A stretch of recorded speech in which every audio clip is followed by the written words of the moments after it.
welcome everybody to our July 26th Commissioners Court meeting. Let the record reflect that we have a quorum. All the commissioners are here.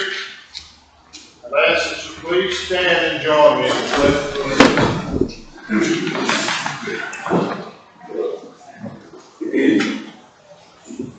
I pledge allegiance to the flag of the United States of America, and to the republic for which it stands, one nation, under God, indivisible, with liberty and justice for all. Honor the Texas flag. I pledge allegiance to thee, Texas, one state, under God, one and indivisible. Commissioner, would you please say a word on that? Lord, we thank you for another day. We thank you for many, many blessings, Lord. We thank you for the attendance in our court meeting today. God, we ask you to keep your hand upon us, lead us and guide us, and we'll give you the praise in Jesus' name. Amen. Amen.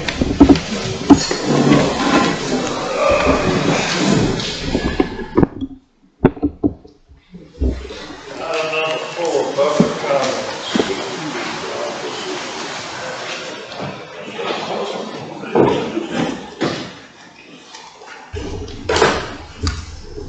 Number 1, Mr. Gerlad.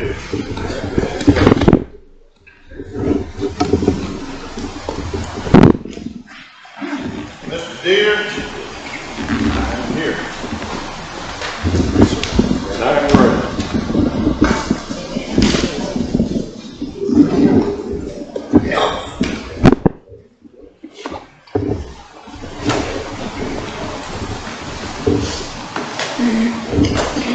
First thing I wanted to say to you commissioners at the court is this.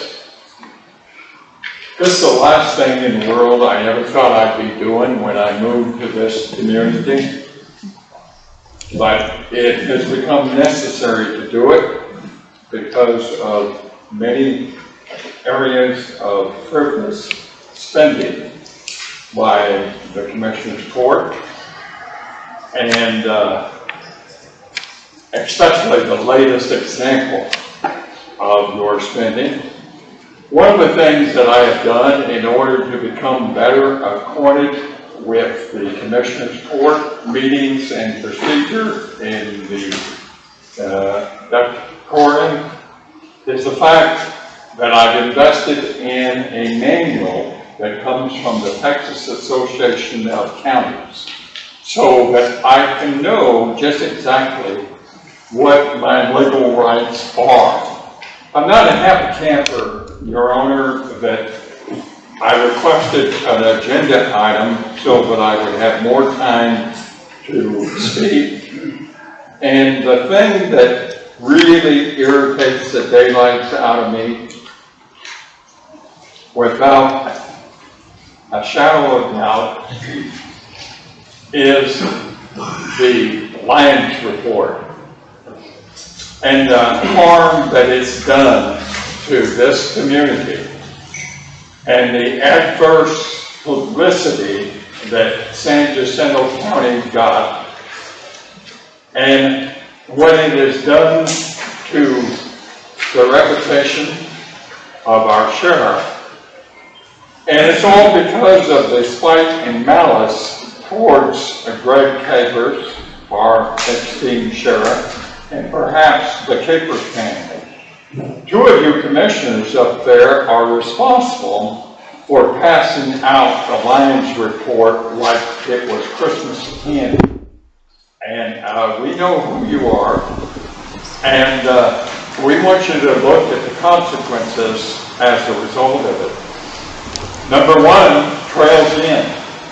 Trails In could have been prevented and very well could have saved the lives of 5 people because of the fact that this Lions report was distributed out at Trails In.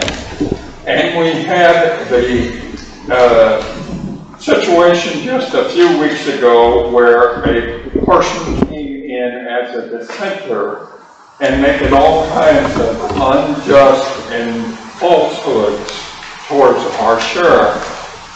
And it was based on the contents of the Lions report.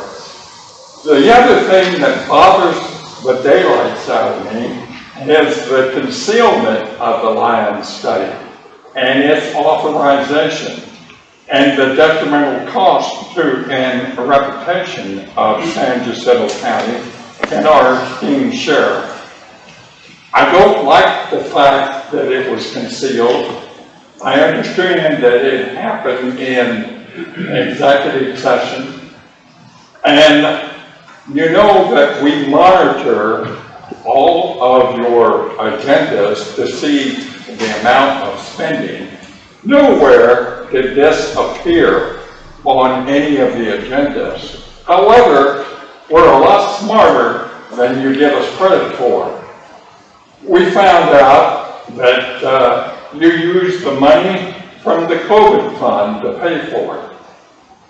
And I doubt seriously, I haven't looked at the grant, I doubt seriously that that grant actually permits you to use that money for that purpose. You did it in 3 installments.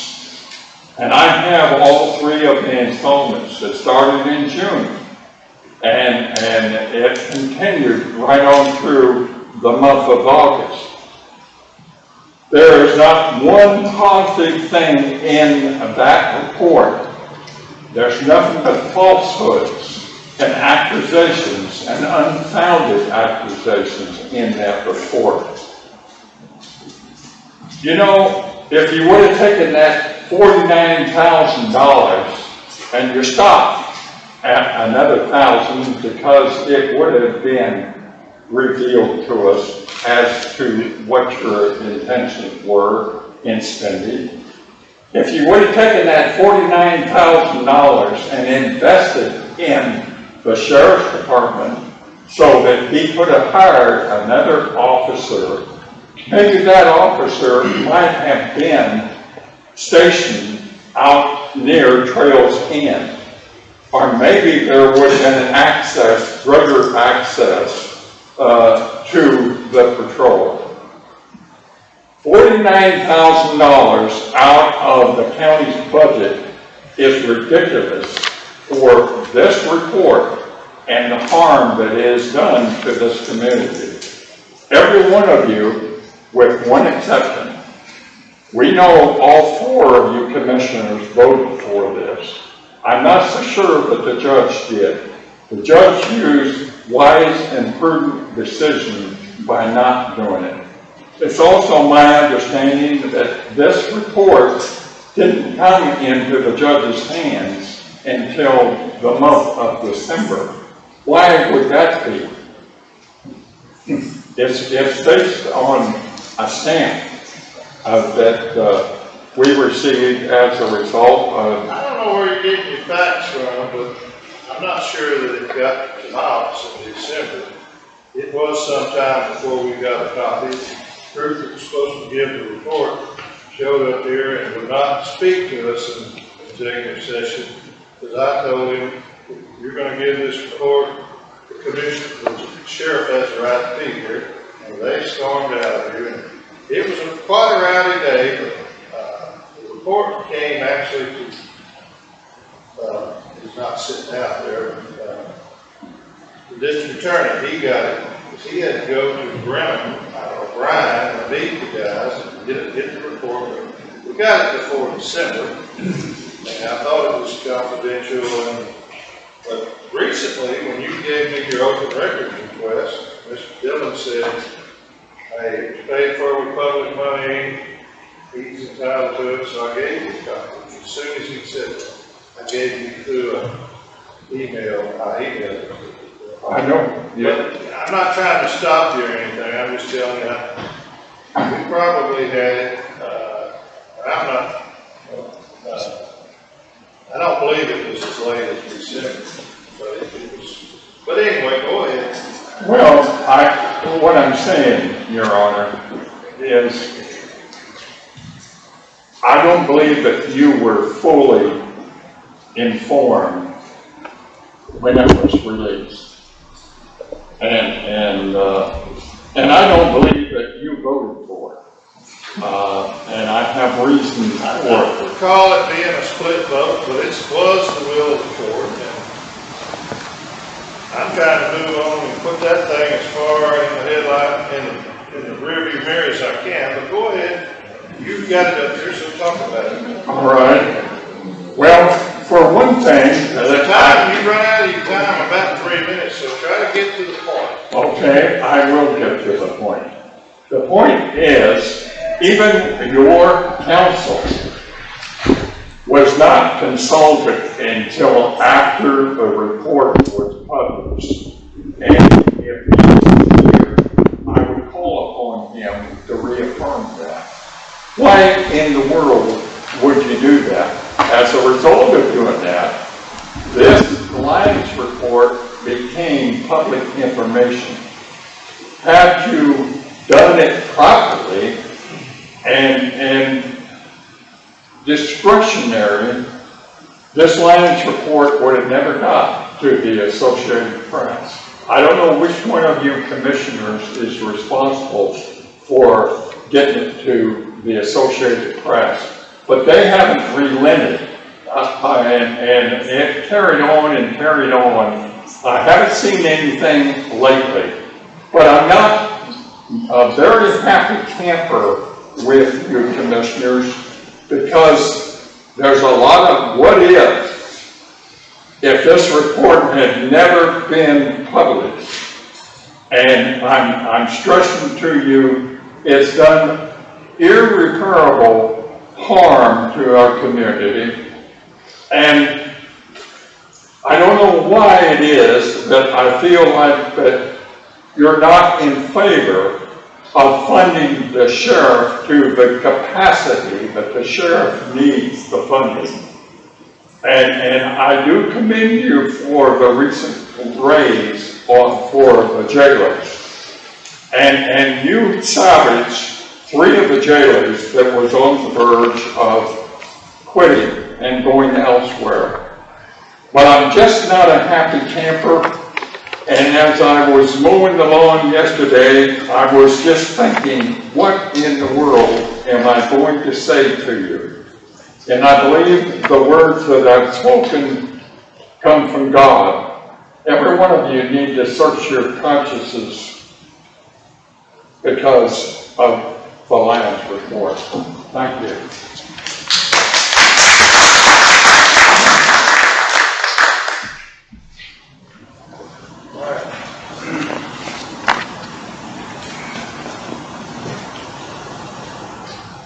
Let me remind everybody, this public comment section, it says so on the agenda, it says so on the form. You got 3 minutes. Sometimes we let it go a little while, but I have to, it's my job to follow the rules and maintain order and all that good stuff. It also says here, that you're allowed to address the court on things that are on the agenda. Now, last time I checked, Lions report's not even on the agenda. So if you want to talk about the Lions report, I'm going to stop you because it's not on the agenda. Next person is Bass. Sheena Bass.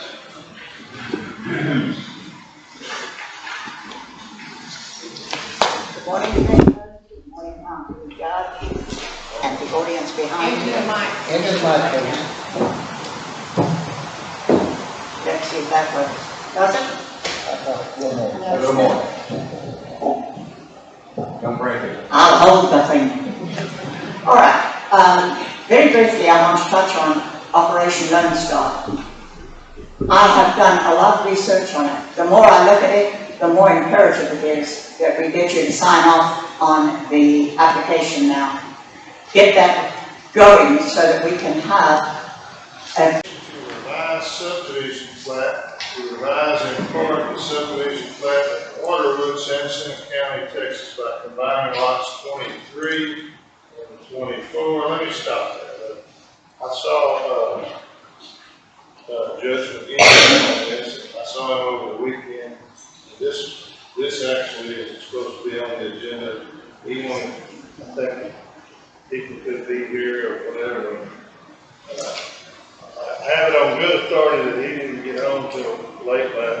Anyway, he said to pass this.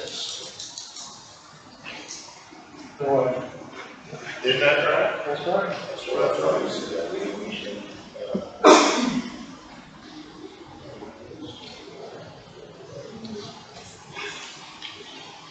All right, item number, yes, On 14, Lieutenant Head, he had his witness this morning. He said, we can pass, so he can. Well, I appreciate it. all right, well, we'll skip over that until it gets back. Item number 15, consideration, discussion, possible vote to approve RFQ for demolition contractors for the Denson County CDBG DR voluntary buyout program, DRO contract 20-066-020 C135. Here and here.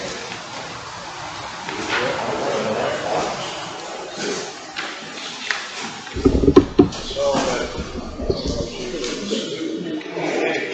that's a kind of a no-brainer. We don't necessarily need to drag it out there to see what it is. So the county had $11 million buyout that they got from Harvey funds to buy out people that were living in areas that were affected by the Harvey flood. Most of them were in Twin Harbor, some in Trails End, some in Shepherd. I think there's actually one in Cedar Valley, but had a lot of damage from Harvey. So, and we thought we were going to get more applications. So we got a bunch of applications, but we only got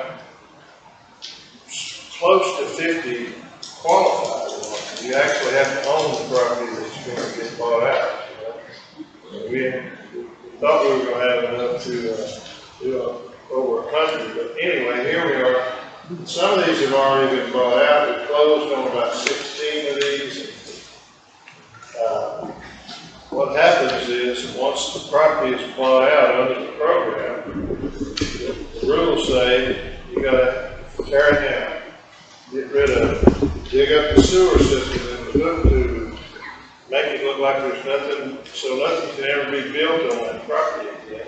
And then the county ends up with the property as a kind of a green area or something like that. I just go out there and picnic on it, or they can plant a garden on it, or they can do what, I guess they can camp out on it, or whatever. You know, that's what that subdivision, I was around here in '69 when that subdivision came in, and that was the big selling deal. It was come up on the weekends and camp, fish, till you get out. Very nice. It's evolved into something different. Anyway, Very nice. what we're going to do here is we've got to advertise for contractors to submit their qualifications and so they can participate or bid on the job of tearing these houses down. Yeah. So we had a discussion about going out multiple contracts. Well, they said we're going to pick 5 or 6 of them for the grant writers. I have a motion by Commissioner Brandon, a second by Commissioner Mcanally. Go ahead, Commissioner. So we're just approving this list of set out qualifications. We're asking, They're not gonna give us any bids, it's just people that want to qualify to bid on the slave show.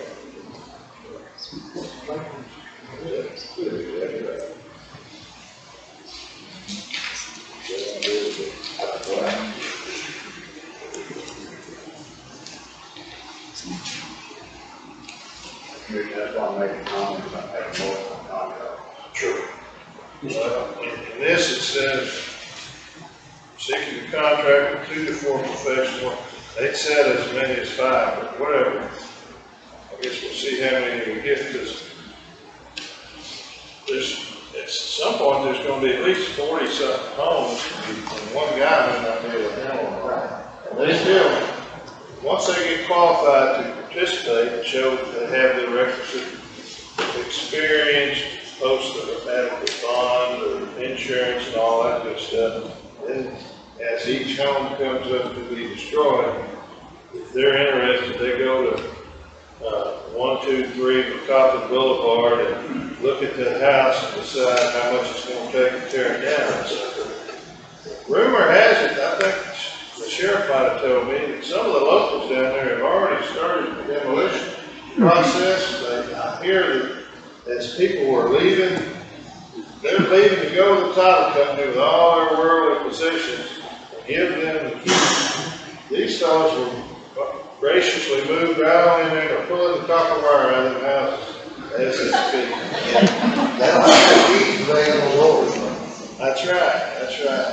I think they stole what's Mcanally's skid steer yesterday and Monday to go down and have demolitions. Well, now, you gotta put a spin on this thing. If whatever they're getting for that copper wire, I hope they're spending at the local stores and promoting a little bit of economic development here. I mean,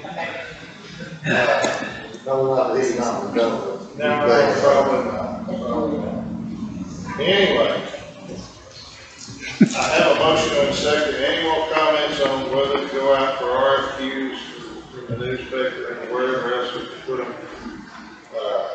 All in favor say aye. I believe there's some 16 and one bid. This is just approved for qualifications. Did I say go out for bid? I said go out for RFQs. No, wait. We're just approving this. Yeah, all right, 15 is what we're on. That's right.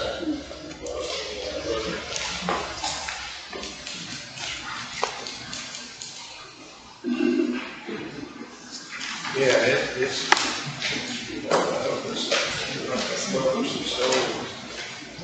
we're gonna tell them to do exactly, this stuff is here. Don't pick up the packet. We have the packets available. We're not gonna publish the entire packet in the newspaper. Have you, Gerlad, you talked to them about? All right, any other comments amongst the court? All in favor on item 15, say aye. Any opposed? The ayes have it, it's unanimous, 5-0. Number 16, consideration, discussion, possible vote to approve RFQ newspaper advertisement for demolition contractors for the Denson County CDBG DR voluntary buying program GLO contract 20-066-020C-139. I think it's a bit overkill. We could have done this all at once. This is how the grant writer says for minutes. Here we go. And we're on 16, just so we keep our local people in there, like they have on the newspaper, but we don't do that. Yeah, we put it on the list.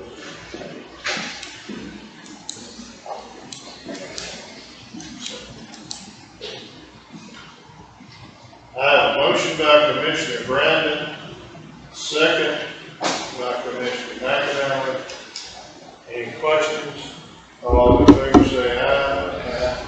Any opposed? The ayes have it, it's unanimous, 5-0. So, do we know what to put in They will do it. I'm pretty sure Grant Works will take care of that. Grant Works is There's specific language, That's why they're getting 1.2 million, so take care of it. just this kind. They're doing a good job.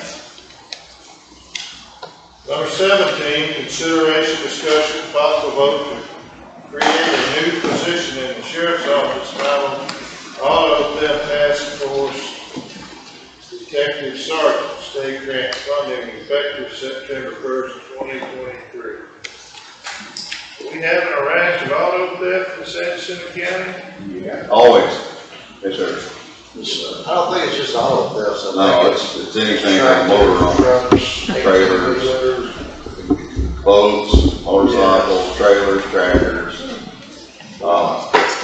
This is a state grant that funds the entire salary of the position. The only thing we have to cover are the benefits, like the insurance. This gives us a position on the Auto Theft Task Force, which is a multi-county task force. It Also gives us access to all their equipment, like a paint car, the seven more investigators, and the We don't have ability. any backup material on it, usually it don't even get on there unless we got something to look at. I've got It the, sounds like a no-brainer to me, but, yes, sir, I've got the Montgomery County Task Force commander here, and he's gonna present the exact details of this thing, so you know that. Oh, very well. Consist of.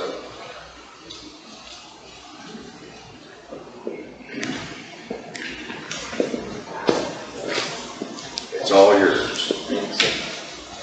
Good morning. My name is John Sanchez. I'm lieutenant with the Montgomery County Sheriff's Office, and I also serve as the task force commander for the Montgomery County Auto Theft Task Force. sorry, young man, I didn't get your name, I was preoccupied. What's your I'm name? sorry, it's John Sanchez. Okay, thank you. Well, thank you for having me.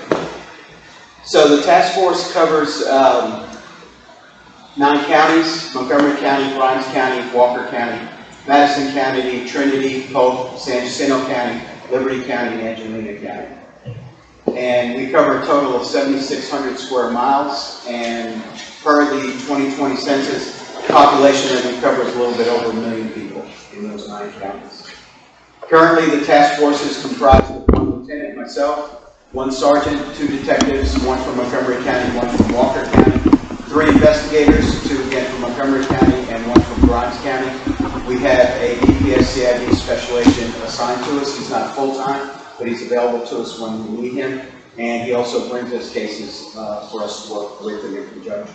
And we have 1 NICB agent. If you're not familiar, that's National Insurance Crime Bureau, and it's comprised, they're civilians, but they work with all the insurance companies, and they help us tremendously in tracking down automobiles and identifying automobiles and insurance claims. That's what we're comprised of right now. Hopefully on September 1st, so the grant runs from September 1st to August 30th. That's the fiscal year for the grant. The grant is biannual, so it's a 2-year grant. Hopefully this year we will be comprised of 1 lieutenant, 1 sergeant, 2 detectives, 6 investigators. We've been funded this year for more personnel. That'll include 4 Montgomery County, 1 Grimes County, and hopefully 1 San Jacinto County investigator added to us. Again, we'll have the DPS special agent and the NICB agent. We report quarterly to Austin our statistics, so our last full quarter is the 3rd quarter of the fiscal year. And that time we recovered 282 stolen vehicles, made 53 arrests. We had a total recovery value of a little over $5 million. We conducted 21 covert operations with 9 arrests resulting from that. Our covert operations run anywhere from working undercover, trying to purchase illegal counterfeit paper license plates that are being sold to folks who can't otherwise get license plates. We do that. We also purchase vehicles that have been VIN switched, stolen and VIN switched. They're being sold online. We've been pretty successful with that this year. We collaborate with the tax office. The tax office will call us when someone comes in to register a vehicle. Doesn't look quite right, or when they run it's been reported stolen. We go collaborate with them. We've had 33 seizure hearings through the end of March 31st, 68A inspections. We've had 461. The tax office, when they have something, a vehicle, maybe it's a homemade trailer, maybe it's a vehicle that's been imported from somewhere else, and the tax office just wants us to take a look at it. The only people that can do that are qualified to perform 68A inspections are trained auto theft investigators. If y'all agree to send an investigator to us, that person will be trained, will get on that list, and will be able to conduct those inspections here in the county. You talking about the place where the trailer don't have all the right paperwork and you're trying to get a title to it, blah, blah, blah. Nowadays, used to you tell them it's homemade, and they, oh, okay, go ahead, I know, I've done it, blah, blah, blah. Now you have to send it over there, and that's a good thing, because you might have, it's a good thing. Yes, sir. And a lot of times people, thieves will, I'm sorry, let me take that back. Sometimes good people will purchase a trailer from someone who says it's a homemade trailer, so I don't have any paperwork for it, only find out that it actually is a manufactured trailer. So people are getting ripped off. That's one of the reasons we do the 60-day inspections. Having one of the sheriff's office attached to the task force will mean that the citizens of San Jacinto County won't have to travel to Conroe to get that done. They can get that done here locally. So it benefits the citizens just from that standpoint along with everything else that we've bring. We've also done 16 business inspections, which we go out and anybody that, I'm sorry, what's the number on cars they have to have for business? 5. 5. So if they're selling 5 cars or more, they're considered a car business, and a lot of times these are fly-by-night folks that are selling stolen cars that shouldn't be stolen. I mean, a year, it makes you, that qualifies you as being a dealer. As a dealer. Yes. I'm sorry, this is Sergeant Kelly Smith. He's my sergeant in audit that. The task force is 30 years old, and Kelly started working there when he was about 40. So he's been with the task force for a very, very long time. He is actually recognized in the state of Texas as an auto theft investigator expert. And I'm very fortunate to have him. So are you paid in Montgomery County or? I'm a full grant position. From Montgomery County, yes. I'm not on the grant. I'm paid by the county itself. So I'm not a grant. I'm not on the grant itself. I'm just a grant commander of the task force. Let me catch up, but Yes, sir. the way I understand this is there'll be a group of y'all, and y'all go around like each week to different hot spots, and everybody will get together and kind of go over what the areas are. And That's one of the things we do. Sergeant Smith does a lot of that because our area is so wide that he does a lot of that by phone. Just meets with each of the sheriff's office by phone. Where we have representatives in the different counties, they're the ones responsible for bringing us the information from their county. And we will move from county to county as the work dictates. So if there was something happening in San Jacinto County, there was a rash of stolen vehicles, stolen heavy equipment, farm equipment, trailers, or whatever, we would move into the county. We would set up aid operations, undercover operations, whatever was the appropriate action to try to stem that from continuing in that area. How much was the grant for? I missed that. The grant this year, we're a little bit over $1 million total for the grant. For us, okay, total for the task force. In years past, unfortunately, we've been somewhere around $600,000-700,000, and they would not fund us any positions, any new positions. This year, the state legislature gave the MVCPA, the Motor Vehicle Crime Prevention Authority, is the governing agency for the. I'm just thinking about who's going to have to apply. Y'all already handling that? The grant's already done. It's already been awarded to us. Okay, there is a position waiting for San Jacinto. Okay, I didn't know if we started from nothing, or No, y'all sir. carried the ball all the way to the finish line. Just was approved, so. Yes, sir. Yes. There's an open invitation. There's funding for San Jacinto. A smidgen, anyway, of safety being secured back here against illegals, against drugs, against sexual persuasion of young children. They're being abducted and brought across the border. It is absolutely imperative that we have a police force that can be out there actually looking for these people. Our sheriff and his duties here, he gets so busy that there's no chance that he can follow all of this, not to mention the cartels that have made it their home. I also want to point out another thing, and I'm going to do it very quickly. I want you to be advised that I have filed an ethical complaint. It's against a constable who wishes to be a sheriff. The reason I have filed it is he's following the basics of an underscore. He's underlining the law in terms of his signs, but those signs that he's going under the law with are actually now appearing on pavements, alongside roads, not on private property. That's the one instance. The second instance there is if that's the way a constable behaves, heaven help us if he ever had to be a sheriff. I think it's abominable. I don't think you should allow it. I think these are things that you have in your purview that you can do something about. I know one or two of you are backing him, and I'm telling you frankly, it's unethical. Stop it. Thank you.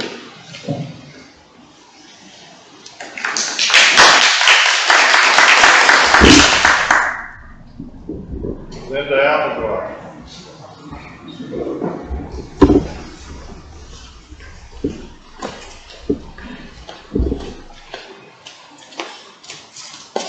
Good morning, ladies and gentlemen. I want to thank you for your time and for the things that are moving forward, which after receiving this grant overview, it looks like things are moving along, so thankful for the things that you are working on.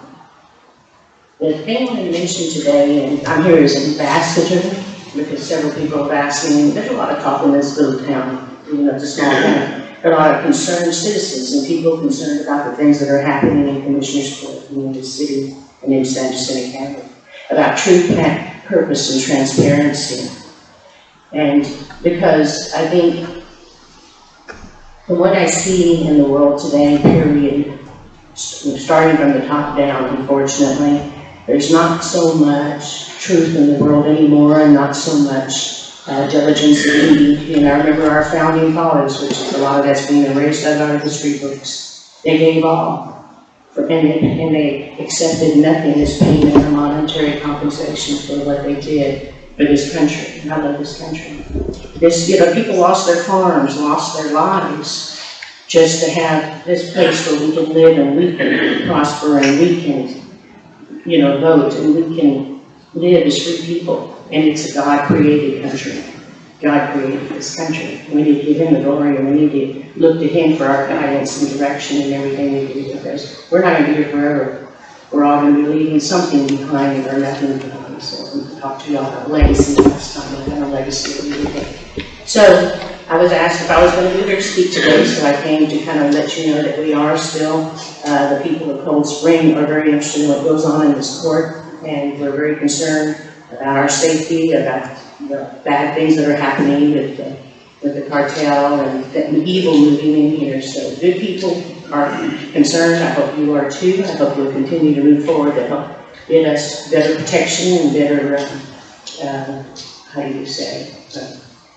backup for our people here and for our administrations of our law officers. So the eyes of Cold Spring are upon you, as well as San Jacinto. Thank you for all you do and continue to move forward.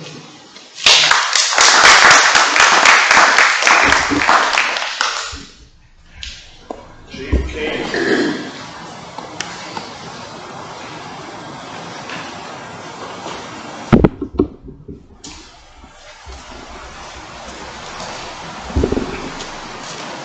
Morning, gentlemen.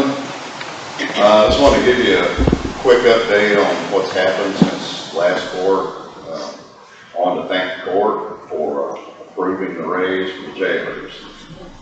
Very, very wise, and the sheriff's office and the sheriff himself is greatly appreciative of what they've done.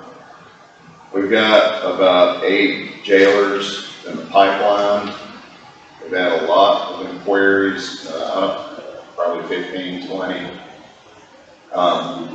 We'll see who makes the cut, but as soon as we publish this, it happened, it turned on, phone started ringing. So it looks like, hopefully this will do the trick. Right? I just want to let you know, we appreciate it. Thank you.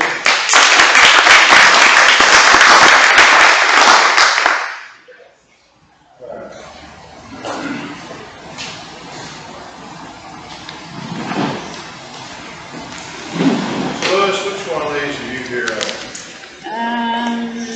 Number 20. Item 20. All right. Item number 20, consideration, discussion, and presentation of 2022 audit of San Jacinto County Emergency Services. Good morning, Judge, Commissioners. The Emergency Services District, my name is Denise Lewis. I'm the manager for the Emergency Services District in San Jacinto County. The ESD had another successful audit by Brooks Watson, which I believe is the same company that you guys are using now. I believe everyone got a copy of the final draft prior to today. I just wanted to go over a couple things. In the independent auditor's report, the district received the highest level of opinion, which was an unmodified, which was great. The fund balance increased by quite a bit, and the reason behind that, I see you, Don.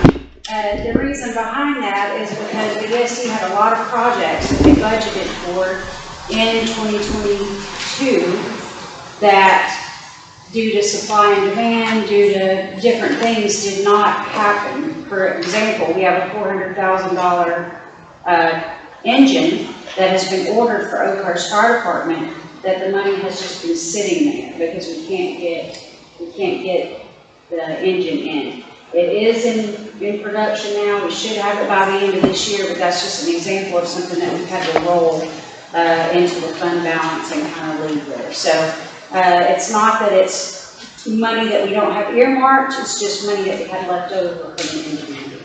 That was 4,000, right? Not 400. 400,000 for one engine. And if y'all, in 2012, the district bought 3 engines for $600,000. We went to go buy one engine and it was $400,000. Yeah, it's, the price of doing business went way up. But anyway, if there's anything else that you guys have any questions about, I'll try my best to answer them, but there were, the audit went very smoothly, and we didn't get any recommendations of anything that we needed to change. I have a $3 million fund balance and a .10 tax rate. We have a 0.57 and about the same, but maybe a little bit goes up there.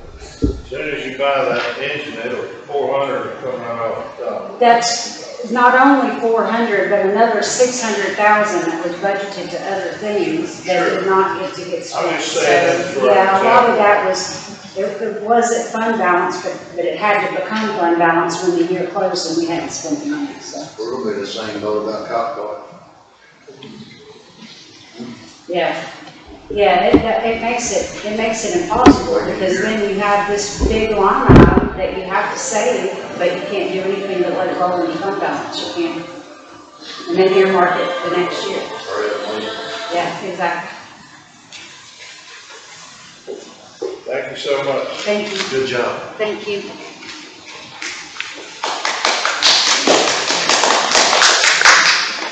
Number 5, thoughtful discussion of items for public meeting, which no action is taken.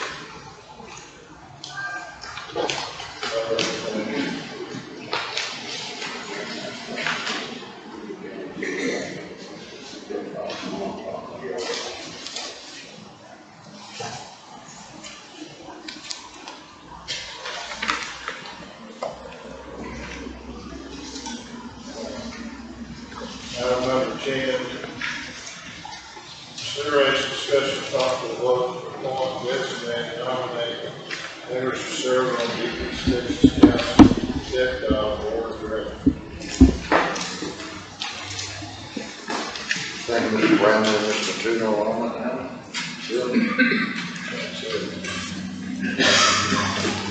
You go to them every time, don't you?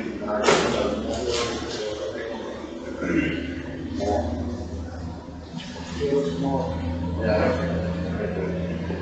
I got a motion for the manager. Have a motion by Commissioner Mcanally, second by Commissioner Lawrence. Any comments? All in favor, say aye. Any opposed? Ayes have it, unanimous. That was probably Mr. Brown's last year, wasn't it?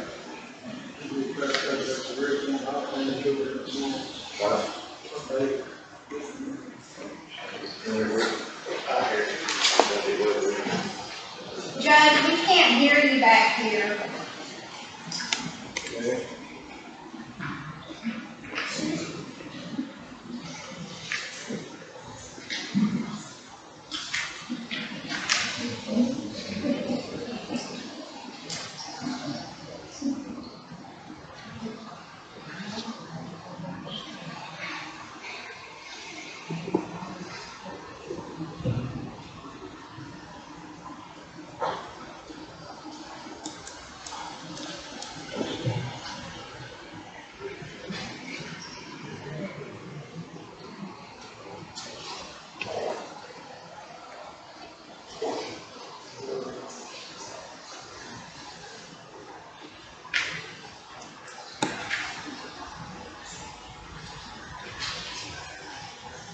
Item number 11, consideration discussion possible vote to approve and sign modified interlocal cooperation agreement and contract with the East Texas Council of Governments. DetCog.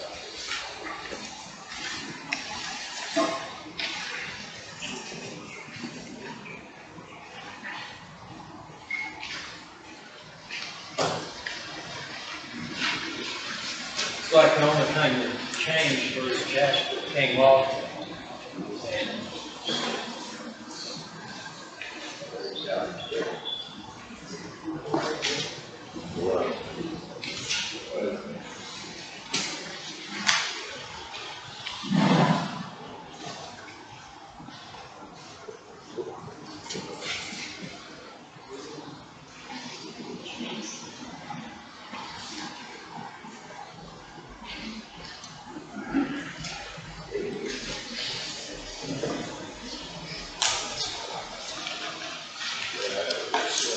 This agreement also includes Hardin County. Copy there in 613 County. Wherever and ever, about 40 years, it was 12. Jasper recently moved to a different college, so there's only actually 11, but they remain in this agreement for some reason.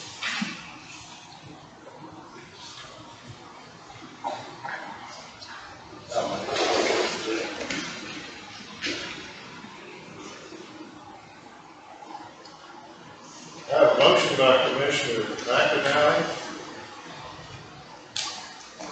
You got a second? I got a second by Commissioner Brandon. Any comments? All in favor say aye. Any opposed? Ayes have it, unanimous, 5-0.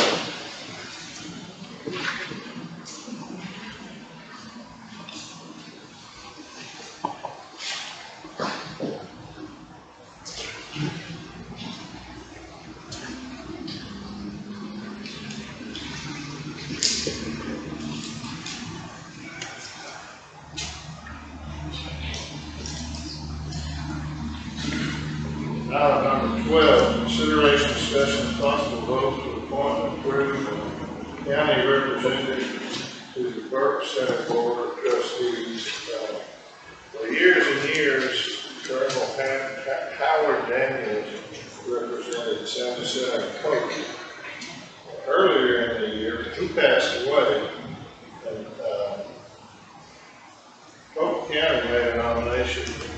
The lady's name escapes me for some reason. But they put somebody in there. This appointment, and when that happened, Melanie with Burke Center contacted me and said, y'all are big enough to have your own representative effective September. Why don't y'all nominate somebody or designate somebody? They said, we sure would like to have a county judge or a sheriff on there. So I immediately contacted the sheriff. Thought I'd get a little chuckle out of y'all. The sheriff said he'd be tickled to do it, but he's representing us at the Texas Sheriff Association meeting up in Fort Worth today. So my motion is to let you, the judge, do it.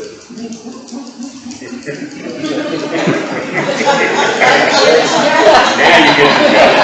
Y'all did a little in ground. I wasn't trying to. Now we're gonna do it. But back up, you asked the sheriff, he wanted to do it, he just not. He was willing to do it. They meet, I don't know how many times a year, probably 4 or 5 times, I suppose. Anyway, I kind of let him believe, I thought I had enough stroke to get him put on there, but it looks like it blew up my face. So I guess I have a motion by Commissioner Barrs, a second by Commissioner McAnally. All in favor, say aye. I'm going to abstain from that. Any opposed? The ayes have it, it's 4-0, I'm going to abstain. Thank you, and I'll have to see that. No, I think it's, I go to, we have meetings that have to do with the first mental health. So I say, you go, we I go to their virtual meetings, I'm trying to get them back live. And I figure out how to get those donuts, they do virtually. so that was Yeah.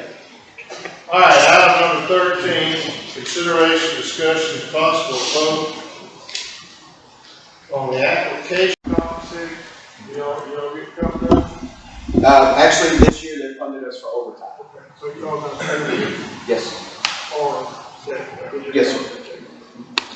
So, May I speak just a second? On that part of it, basically what we're doing is the grant's gonna pay for this position, and then that position that we're taking to the grant will be back at the sheriff's office to where they can hire another one. So it's not like we're taking one person and making them short. They will be able to hire another person for that position, but then in turn, with that position coming over to us, you're actually getting 10 more people that can come in that fights this type of crime. We get that, but that you are gonna take from the pool that we have, if we get you one of our officers. Yes, sir, we're gonna take the body. And are we staffed now, chief? That was my whole question. Fully staffed. No, sir. So, yeah, that got put us in the bind. Well, those stations are going to come qualified officers. Hiring for. So what about the vehicle? We've seen no MOU or anything about how this thing works. The MOU was supposed to have been sent over. I'm not sure if it did get sent over. It would be the same MOU that we have with Grimes County and Walker County. Well, yeah, but who's gonna furnish the vehicle? Who's gonna furnish the upkeep, the gas and all like that for the vehicle? The grant will pay. The grant pays for that and all the equipment. Okay, so you said the grant will take, so are they gonna take care of the cost of the car? As far as, or do we send one of our vehicles? That's a choice y'all would have. We do have vehicles available to put your officer into. The grant pays for the vehicle, the grant pays for the maintenance, and the upkeep of the vehicle. That's what I was. Yes, sir.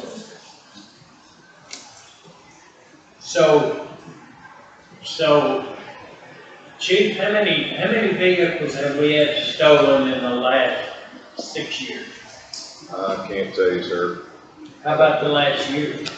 Lunch, You had one on the day where it's a month or so. you just had one stolen. Yeah, I realize that. I've had 1, 2, 3.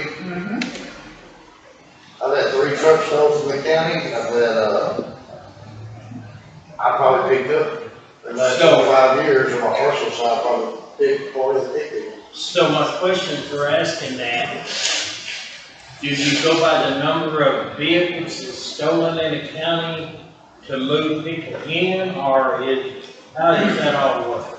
It's very fluid, and so we're immediately, in the short term, what we look at is there a rush? Is someone taking a lot of heavy equipment, someone taking farm equipment, pickup trucks, whatever, something that we can pinpoint and say, okay, this is going on in this area right now, then we move into that area and we attack that problem. Over the long term, if it's a vehicle here and a month later it's a vehicle here, I know that's terribly inconvenient, but those investigations would fall to the San Jacinto County investigator to investigate, and then we would provide whatever support, logistics that he would need to conduct that investigation, including, he's going to go through a lot of training when it gets close to becoming certified auto theft investigator. And all the resources that we have will follow that investigator, whatever needs to be done. We work in Walker County, we've been very successful there.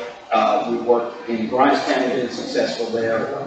In Montgomery County, we've been very successful there. That's obviously our home base for the task force. We work a lot with Harris County's task force, with HPD's task force, and Houston, Pasadena's task force, Galveston's task force. So we're not just isolated to our area, we work with the other task forces. So there are a ton of resources that come with having an officer in the task force. Chief, let me ask you a question, just not get on it. Yes, sir. Reading this thing here, the reason why I asked the question is, what you're proposing to take one of the current employees and put him on this task force, correct? It doesn't have to be a current guy.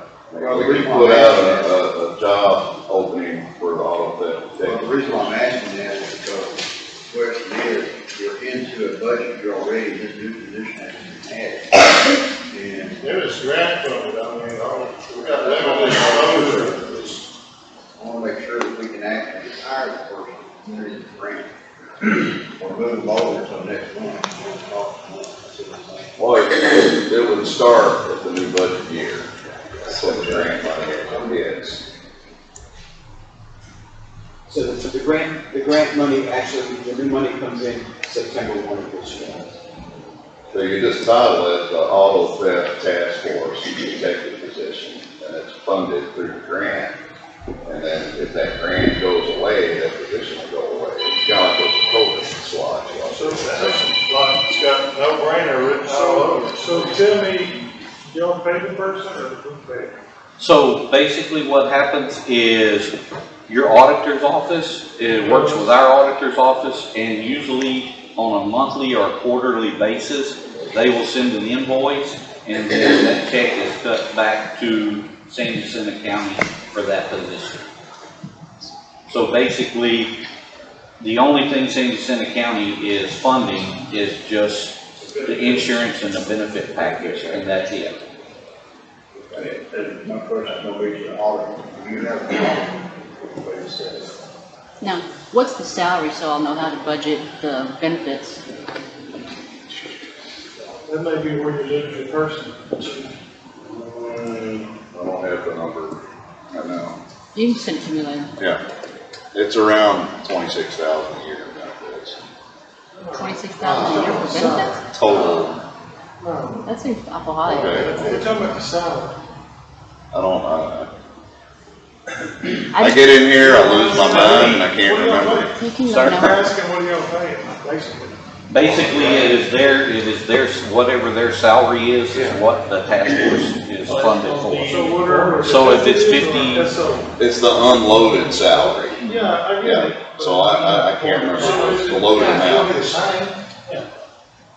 It's going to be the same as an officer. Yeah, it's a detective position, exact same thing. So when the 2 year, it's guaranteed 2 years right now. And if it's not funded in the next 2 years after that, or 1 year, then this goes away, is that correct? You're right, the task force been here for 30 days, zero vacation. To brag on us, our task force took very highly thought of, 50,000 board meetings in Austin. Our names come up a lot, the work that we do, so they were going to start to treat task forces. Anticipate that we're in the first, second, or third round of the training. So we're going to be here for a while. Okay. I think it's a good thing, and let's see both sides of it. Is that a motion? I'll make the motion. Have a motion by Commissioner Mars, I have a second by Commissioner Mcanally. Any other comments or questions? I think we need to nail down, because she's going to put it in the budget, 50,801 is what technically planned. Right? Yes, sir. How much is that? So, What was that amount? 50,000. 50,801.85 is what's in the budget currently for detectives. Well, it's It's the same thing as SAR. It's the same thing as SAR. Sergeant and lieutenant doesn't make the same. Yes. I'm just telling you, so no. All right, I have a motion and a second. Any other comments? All in favor say aye. Any opposed? Looks like the ayes have it. It's unanimous. Thank you very much, Gil. Thank you for your time. Appreciate it. Thank you.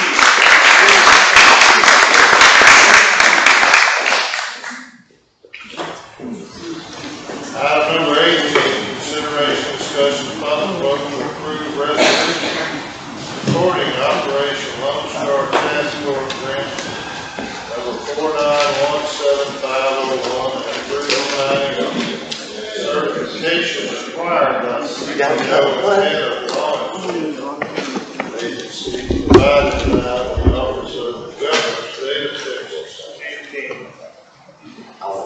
So somebody talked about applying for the grant. I was given the impression you couldn't even apply for the grant. That's the other one. That's the other one, okay, because I thought, how are we gonna do that? All right, good. Yes, sir.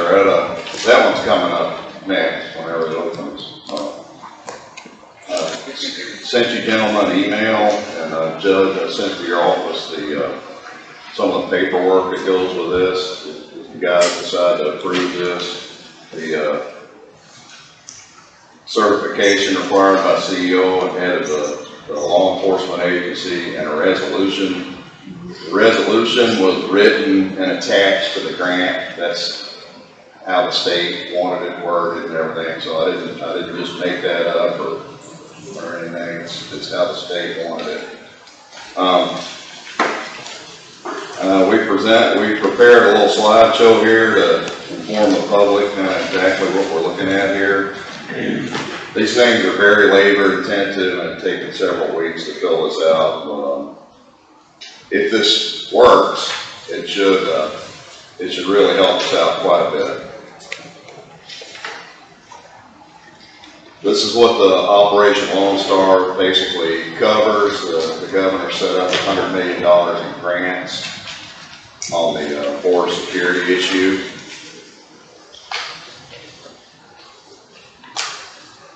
The county's already taken the first step. They have to qualify for the grant by declaring a border disaster in the county. So that hurdle's been cleared, which opened us up to be eligible to apply for the grant.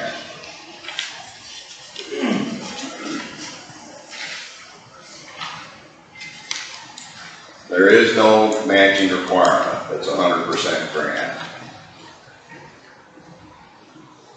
Okay, these are some of the goals of the grant. We want to reduce the border-related criminal activity in the task force region, and the sheriff has talked to the surrounding sheriffs, and right now we're looking at Montgomery, Harris, Liberty, Polk, Walker, and Galveston County want to jump on board with this. Now the funding comes to the central part of this grant. It's centered in San Jacinto County. That's the task force, basically headquarters and where it operates from. These other counties, if they want to get in on this, have agreed to contribute one or more deputies, vehicles, that type of thing. But it gives us the flexibility to follow the criminal issues outside the county or wherever they lead us to stop them from coming into this county. We want to decrease the supply of drugs smuggled into and through the task force region from the Rio Grande Valley corridor. Now, the Rio Grande Valley corridor is another task force area. That's there's 5 sheriffs, 5 counties over there that have done exactly what we're trying to do. And the goal here is to coordinate our operations together to try to choke off the supply and transit of this stuff through this entire part of the state, basically.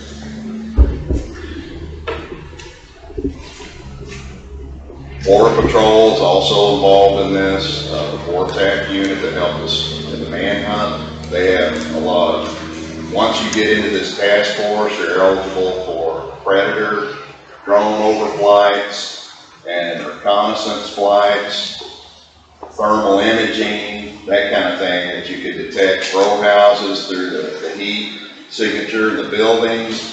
It can also, they can do overflights and count people. That's how they came up with the, ORTAC is the unit that came up with a 98,000 people living in Plum Grove estimate by doing thermal overflights and counting how many heads are basically there. And right now their estimate is 98 to 100,000 illegal aliens live in Plum Grove alone. And Plum Grove, of course, is just right across the county line from Trails End. These are some of the issues we've had just in our county. Of course, we had that mass shooting.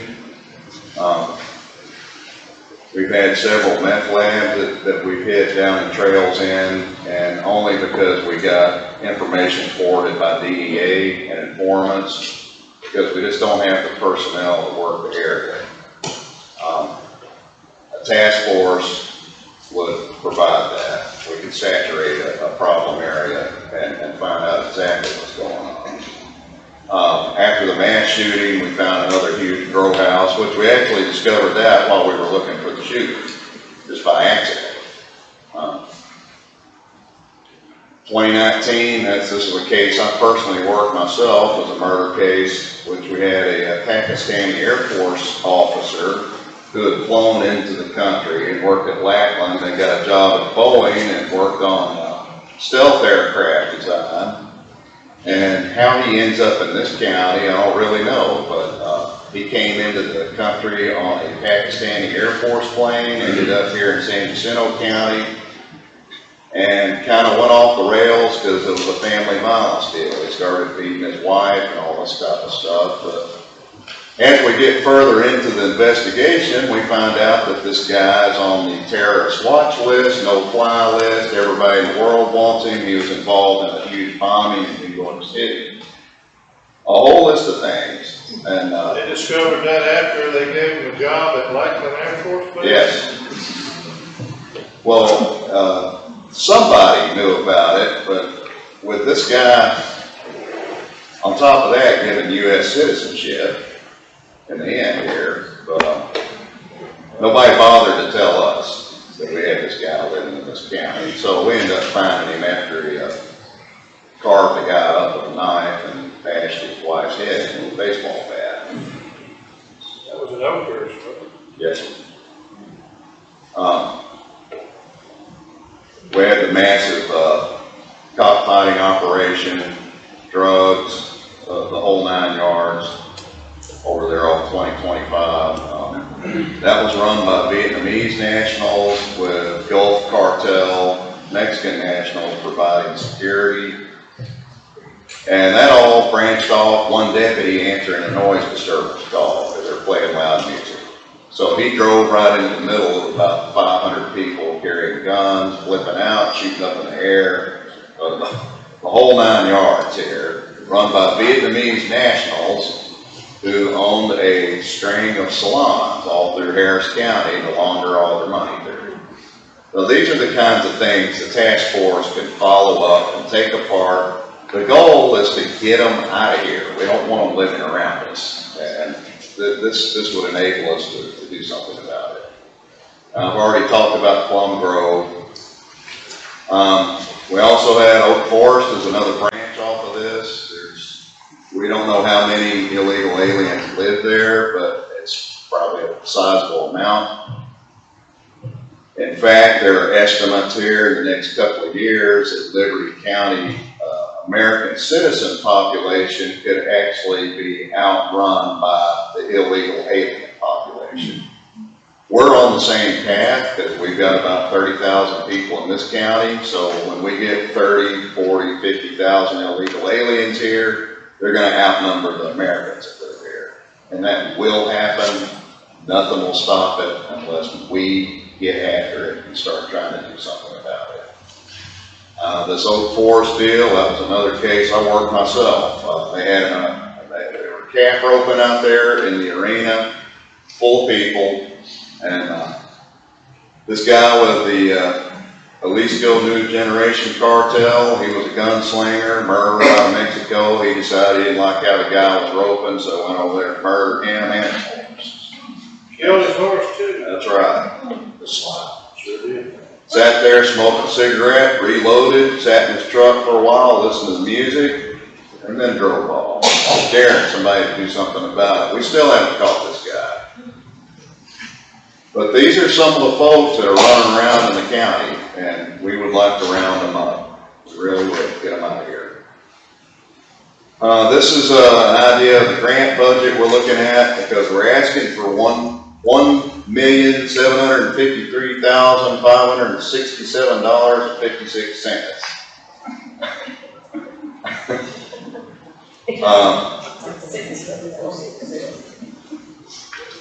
This would fund all the equipment, vehicles, salaries, everything. This would be like a freestanding unit, but it would be under the umbrella of the county. So it would be similar to the auto theft detective. This thing would go on our manning roster as the task force, and only the ones that we hire into our task force would be under the county. But the entire thing, 100% funded by the grant. This chart just goes over kind of what we're looking at. Task force commander, lieutenant, 4 deputies, a analyst. The rest of it would come from outside agencies, which would not include our manning. Okay, the overtime line, we've got 197,000. That's all we can do is estimate based on the other task forces that are in operation and what their costs were. So that's how we came up with these numbers. We would be paying the overtime out of the grant to other agencies that donate officers to work. So the other agencies pay the guy's salary, provide his equipment, whatever. The only thing we would pay out of the grant is overtime if they work overtime. The rest of this is a table of equipment, license plate readers, a lot of things, access to the ability to track these people, things we just can't afford here with the county. But under this grant, the entire sheriff's office would be able to access this stuff and use this intelligence. So it greatly benefit everybody as a whole. Also covers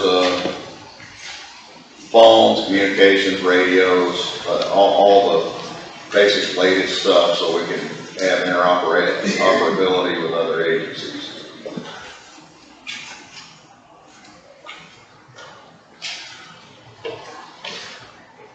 All right, the anticipated results. This is part of a grant format that is difficult to understand because they have this numerical scale. It doesn't make any sense to me, but I've tried my best on it. This is what we want to do, and I used other similar grants that were just like this to arrive at the same numbers. It's like a projection of what you want to accomplish using the grant. What kind, how many arrests, contacts, things of that such. But you can't really predict how many guns you'll get or how much money you'll seize or anything. But all I did is I went by what the other task forces were doing and what their results were. And we could assume with the same type of environment we have that we probably would do similar or better.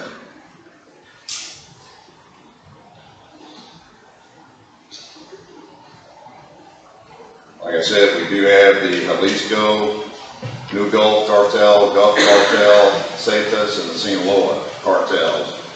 The Gulf Cartel and Sinaloa are currently in a war. You're seeing a lot of that sparking up in Laredo.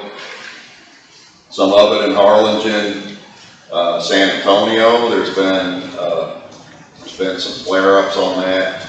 These guys are very active all across the United States. But the one key area, the human trafficking, is another thing we really want to harp on. Human trafficking is a huge business right now. It's almost bumping some of the drug trafficking out of the way because they make more money with little kids and girls than they do adults. Cleveland, Texas is big on the radar with the VORTAC guys and their intelligence, federal intelligence, with the Sinaloa and Gulf Cartel smuggling and safe houses for basically their human slaves, because Cleveland is just north of Houston. It's out of Harris County, and it doesn't have any people to really do anything about it. So it's a good, safe place for them to operate. It's right in between Trails End, Plum Grove. So if you need to move somebody out of Cleveland, you got safe houses in both those areas to get them in and out and distribute them. But it's definitely, we've been warned by Border Patrol that is definitely a very hot area, the #1 spot in the entire state for human smuggling right now, because it's the safest area. And it's on all the high-speed avenues of distribution and everything like that. So it's just something to keep in mind. Like I said, these are just things we want to try to accomplish. The impact of the grant, we hope it'll be centered in San Jacinto County, so I would envision cleaning us out and then moving around and following the trail and trying to clean up and help the other counties, in addition to keep the feeder from feeding it in here to us. Because we're on 59, we've got 190. This is a great stopover. Safe houses, whatever, because we just don't have the manpower and assets to follow up any of these type of investigations. The task force will follow the pipelines, trafficking, drugs, weapons, stolen property, distribution points, wherever they lead. The goal is to work with the Rio Grande Valley Task Force, and together we cut off the major sources. And that's the overall goal, Judge. Do you have a proposed resolution and certification that you want me to sign? I haven't seen it. Yes, sir. I sent that to your office, but I come prepared with extras. So is this what you're going to present as a grant? That's what you got? The actual lead grant entered in the system. I just gave you the slideshow. I have the grant. I'm asking, is that actually what you're going to present? Yes. So that's out of the grant. So where's the application? You have the entire application? Yes, sir. Yeah, I sent that. Well, I mean, that's what I'm asking. Is this actual grant? That's not the grant. No, sir. It's not the grant application.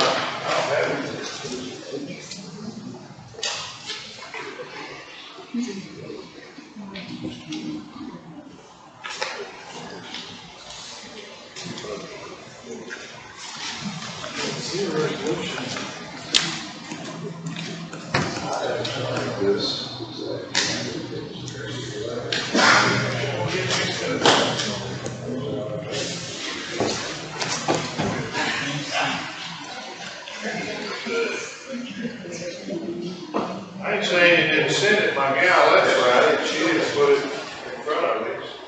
So I haven't seen 2 copies.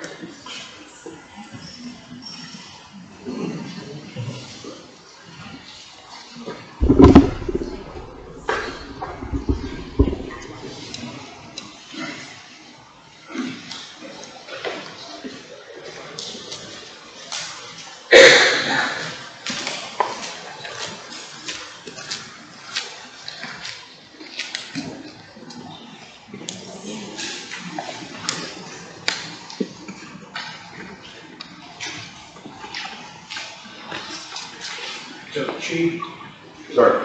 this goes through, so you're saying Denson County will be to us? Yes, sir. Okay, so let's go a step further. If 5 other counties want to join in, so then what all reporting all the reporting is gonna be done through the Center County, right? It all goes through the task force commander, and then it goes straight to the governor's office. I realize Yes. that, but what I'm asking you, if we're gonna be the hub, we're gonna be the head, as I'm hearing it, that we're gonna be responsible for everything that happens with this document from the government, right? Yes, sir. Okay. Have you read all of this? Yes. What we gotta do? Now, maybe I'm misunderstanding. Are you talking about like the other officers, right? No, I'm saying all of the, I'm not concerned about the other officers. I'm just concerned about, if we're gonna be the hub, then we're gonna be responsible for however other many counties join in with y'all Yes, on the reporting yes. and spending the money. Well, the money is all in the grant. I understand, but the reporting of spending the money. Yes, sir, yes. Okay, Yeah, the grant has attached all the required reporting. exactly. All I'm saying is I'm not gonna be the guy that runs the task force. When they go to doing the reporting, for some reason, the governor's office always contacts me. It's just like the Shields grant. Well, I can tell you in here, it plainly states that if there's any misuse or y'all don't follow the rules that set out in this, y'all are gonna have to go to the border and do border security. There's lots of different things. This is going out of our county. I just want the public to understand this. This is not a task force just for Jacinto County. Right. So, now, let's go a step further. If there's any misuse of funding, Jacinto County is liable to pay whatever the grant is back in full immediately.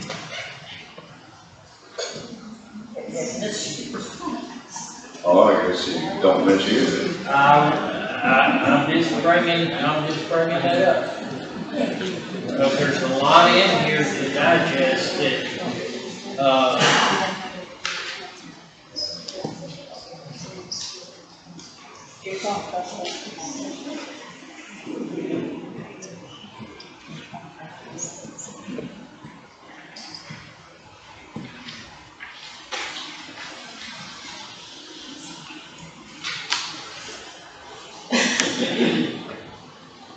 I guess the only thing I've got to say on this chief is, when you look at the certification at the top, the agency is the sheriff's department.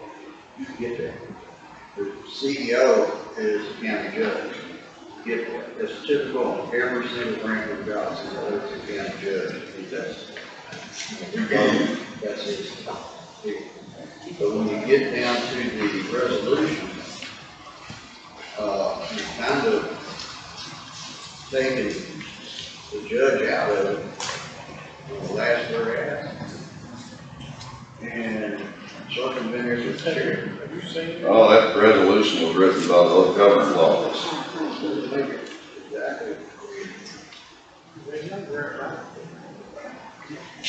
We can't alter it. I don't know what to tell you.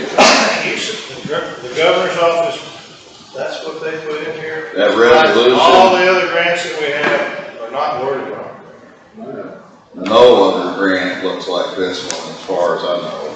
But when you go into E-grants to fill out the application, the resolution is in the E-grant application. So you have to print it out, and you can't ever submit the grant without the complete resolution scanned back into the application.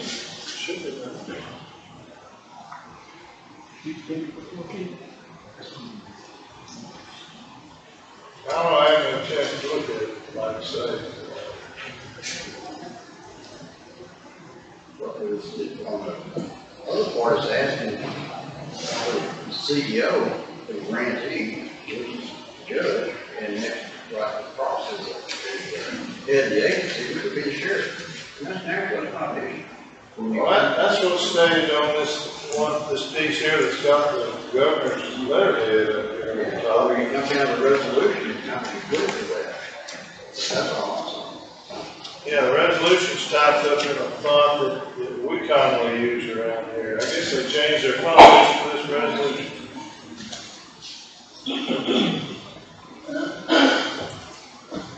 All I know is who's got to end up, they come to me when they do the auditing, and we have to sit there and so this basically takes me completely out of the loop, but I don't be the one getting the calls, because that's how they do it. We started one like this with the shields, and they got me as the financial, because y'all build it out, and then it's a mess trying to do the accounting. We have to call and get assistance every time. So what is Mary's background? Is she a grant writer? Sorry? What's Mary's background? Is she a grant writer?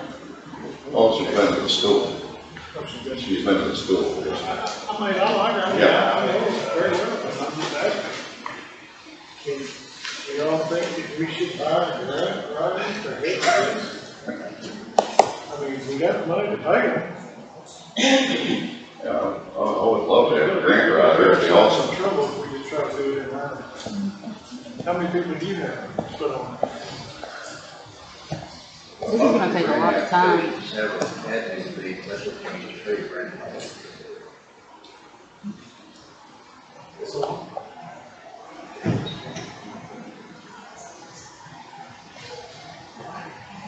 The only thing that's throwing me a curve is why all of a sudden, on every grant we've ever applied, I always, that's what the county judge does. Just take me over here and sit me on the bench. I bring a little bit to the table because I've done a whole bunch of these. I don't have any insurance for them, but I've got a lot of these grants. Everyone we've ever got, but I haven't been Just take the whole board out. Yeah, I mean, I'm just their representative.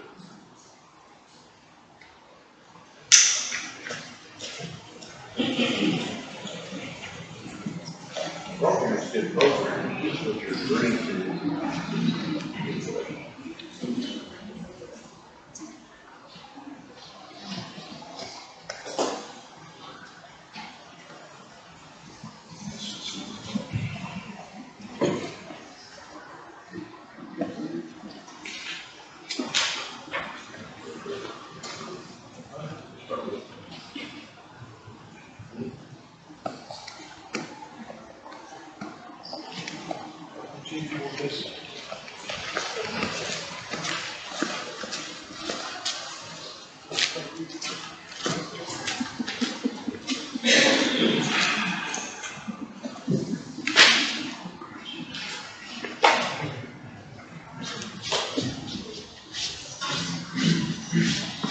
So are you gonna do like the pay the overtime to the deputies that don't belong to us?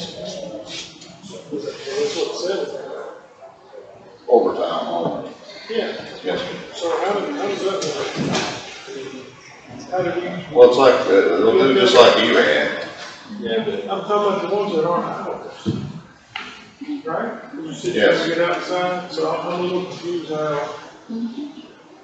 Is it gonna be through payroll or is it gonna be separate? They do their payroll through their agency. Time sheets get turned into the grant, the task force commander, all right? So if the guy works whatever overtime for his pay period, his county pays him the overtime. Then the grant, the task force commander gets with the auditor, and that gets reimbursed to the county the guy came from, the overtime only. Well, it's not like he's not gonna know any of this is happening. The commander of the task Yeah, force. no, I get that. I'm just a little confused. I mean, you got payroll, then you got this grant that's gonna be paying technically payroll, but it's not payroll, so. It's just, it's a bunch of record error. It's kinda like E-Rad. Well, Yeah. Yeah, it's the same concept.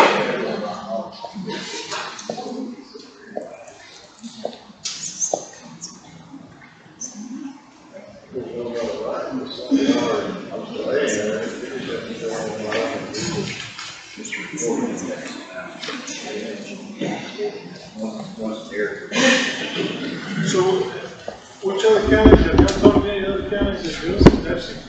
Yes, sir. Yeah, they came here, gave a presentation here on this. Well, they came to Bell's Farm, they come to Commissioner Ford, and look at Okay.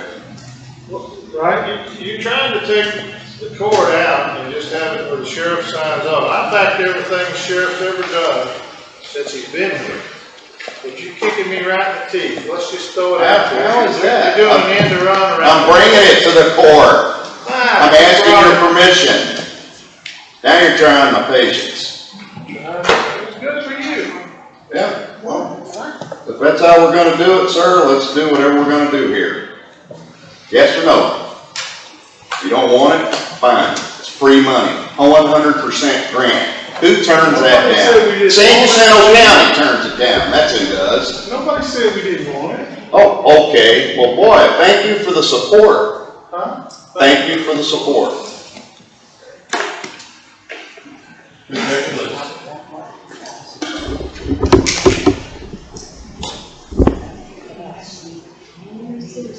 You know, I'm a man with a lot of patience, but you got on my last nerve this time, and I appreciate it. Because I don't like getting this way. But you know what? I don't give up either. We'll just bring this to the people. The people can decide whether they want this. And you people represent the people, whether you like it or not. Now it's a 100% grant. Who turns down a 100% grant? Because somebody might steal the money? Well, that's how you think, sir, about everything in the sheriff's office. Yes. You're wrong. You're wrong. Oh yeah, prove me wrong. Well, you can be done, but I'm telling you that there's a lot more to this than you think. Really? You think I'm stupid? Is that it? I didn't say It's not my first rodeo, buddy. Well, I realize that. I've been doing this about 33 years. Okay, I'm gonna maintain a little order here. Are we gonna have a motion here? If not, we're gonna move on. I think Mark's worried about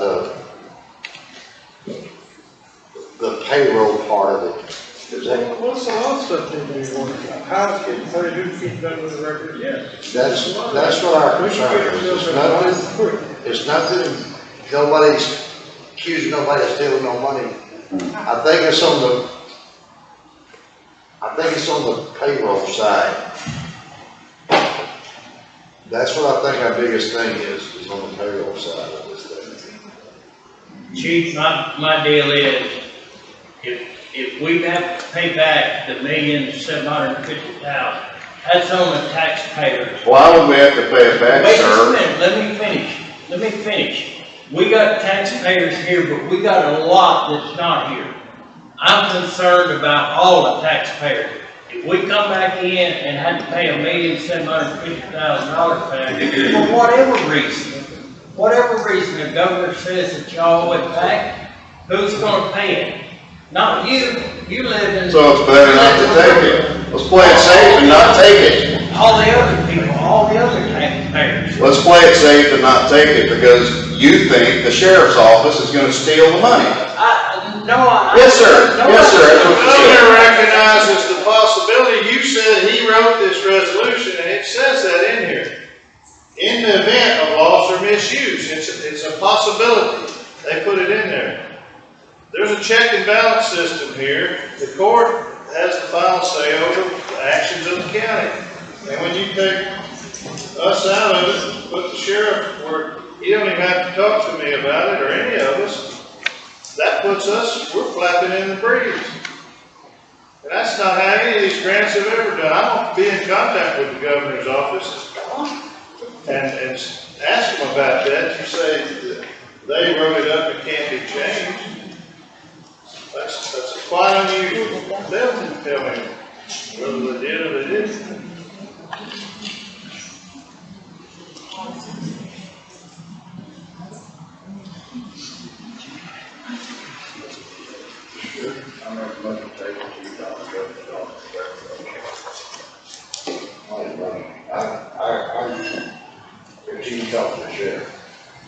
Well, I intend to, he's in Fort Worth, he didn't, I talked to him Friday or Saturday. He didn't say anything about this change in the resolution. And that's not something to know right now. I don't think it's a good program. I'd like the presentation, but there's a way to bring it back in.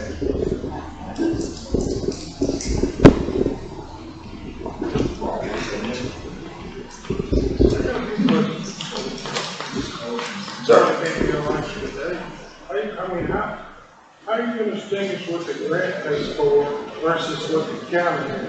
At the end of the day, when the funding goes, does it say it all comes to the county? I mean, there's a lot of issues that I have. These grants are, we worked for 2.5 years on this Hurricane Harvey money. We just changed the rules last week. So I got a lot of issues. I mean, a lot of questions, not issues. I just want to know more. Before we get it.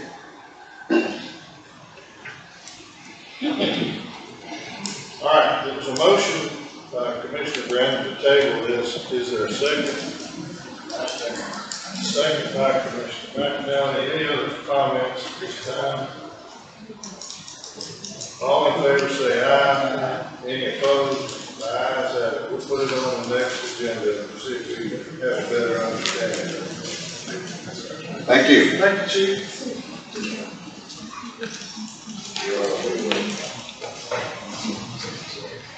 Yeah, I mean, this is unlike any of them we've ever seen down here. That's okay. They're okay with it.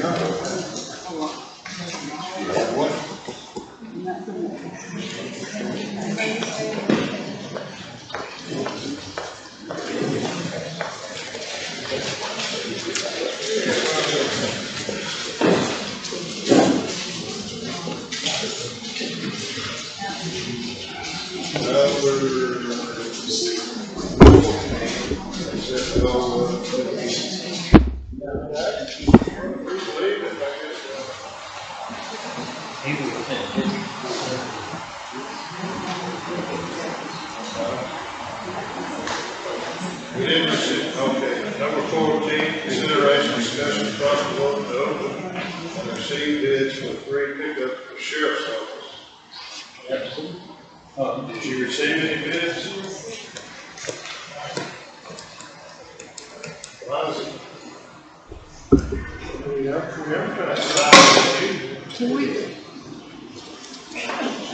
No bids received. We can't accept them if we didn't receive any bids. So there'll be no action there. Only have to receive one bid.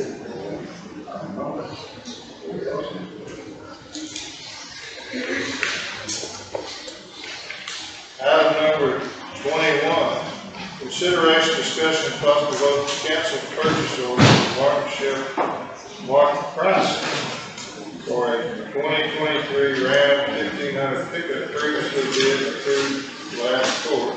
Approved bid for Covert Chevrolet for a 2023 Chevrolet Silverado Crew Craft truck, which was also bid approved in last court.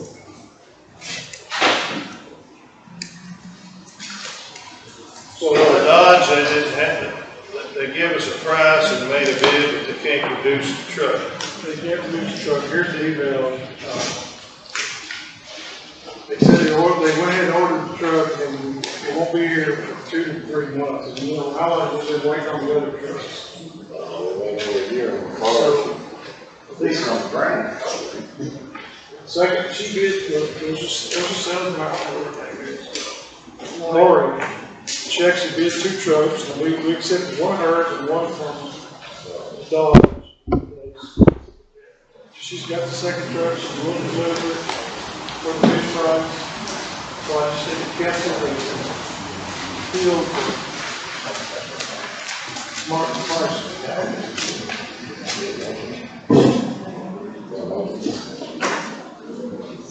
Yeah, I'll make a motion again.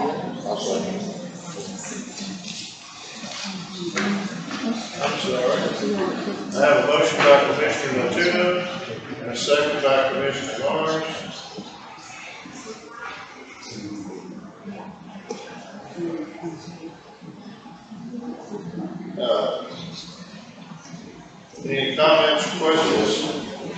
$1 million question. What about the trucks? Yeah, that's the one thing I want to find out today. Any other question? We only need one for environmental / inspector. We're gonna give that to maintenance for it? Maintenance, they got 5 trucks, have y'all ever read They don't get short the of fire trucks. marshal's truck lately? We went, to the drug bust out here, Gerlad, they're using one SUV for this one. Right, this right up there, This is a one.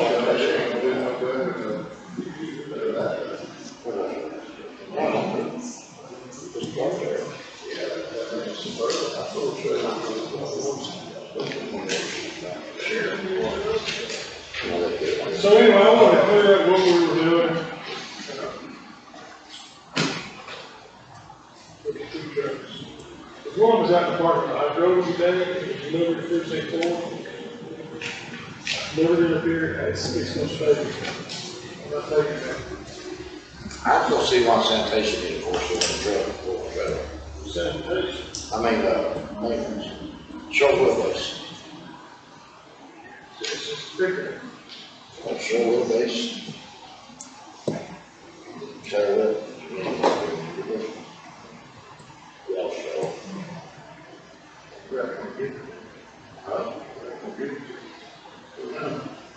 That ain't on the agenda anyway, but the fire marshal's truck is about an 89 model, and the air conditioner, oh, it's horrible.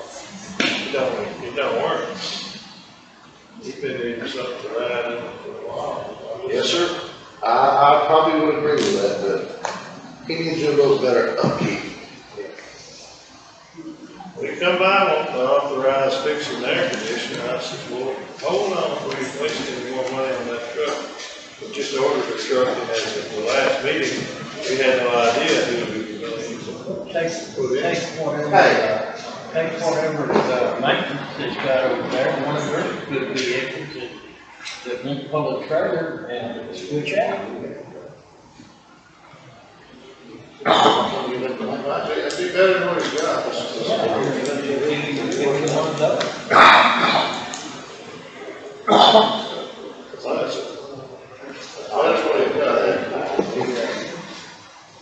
It's been out of, been out of that deal.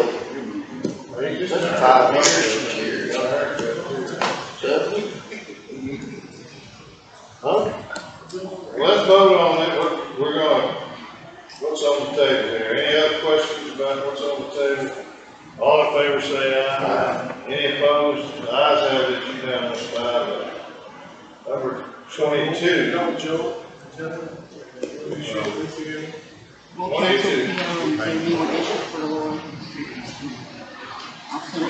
Okay. Well, I'm running the show here, though, I believe. I skipped 14 too, if there's no bids received. Number 22, consideration, discussion, possible vote to approve amending current subdivision rules and regulations. I didn't, like I said, my gal left early. There wasn't any backup to this. Okay, I missed it. Yeah, and I told her, because this is kind of a discussion, we're running into these things, variances and everything. Mark and I talked about it, we were happy that she and I talked about it, and we just kind of want to open it up and see about what we can do on the variances. When do they go from putting a 5-acre tract to a subdivision, you know? If you do a variance, and then they come back, they still gotta come back if they wanna do something again. It's hard to tell, till we get us what you call a crystal ball, we don't know what people are gonna do after they tell us. There are some questions, I put this up here, so it's back questions about what article do you know? Do you have any? Well, I've seen a lot of instances where you're granting variances that were to be covered with the subdivision rules, the variance wouldn't happen. especially if it does involve family matters. I think that we would benefit if we got consistent and moved all variances that didn't involve family matters into the category of being subdivision.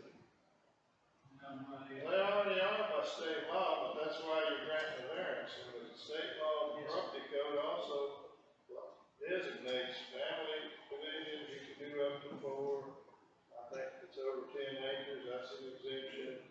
You're selling to the Veterans Land Board, those rules don't apply. I don't have them all memorized, but there are several situations. When you say only family, there are more legal exemptions that no matter what we say, the state law says that we do it, we can't override the state law. I agree with you, Judge, you're right. But there's some subdivisions that are obviously people want to do that they're trying to make it into a subdivision without going through all the hoops you got to jump through to become a subdivision. And this may get us into trouble with some of the floodplain things that we've had to adopt in the last few years. My cohort in crime here is actually, there's a variance on the agenda today that may not have been approved or would not be approved if it were a subdivision without some additional reporting that is required, particularly an HA report, hydraulic, energy report, water report, to tell us a little more about the runoff and how it's going to affect other pieces of property. These things, if they go through the variance routine instead of going into the subdivision rules and they actually slip through under the laws. It doesn't happen very often, but it might happen today. And I think that's what Commissioner Brandon is talking about. We're seeing some of these. When we get to the variance, unless you have a specific something you want us to change, well, we're going to get down to that variance. That's the time to bring it up. That's fine with me. I mean, unless you. So what would the changes to the rules be? Have you thought about that?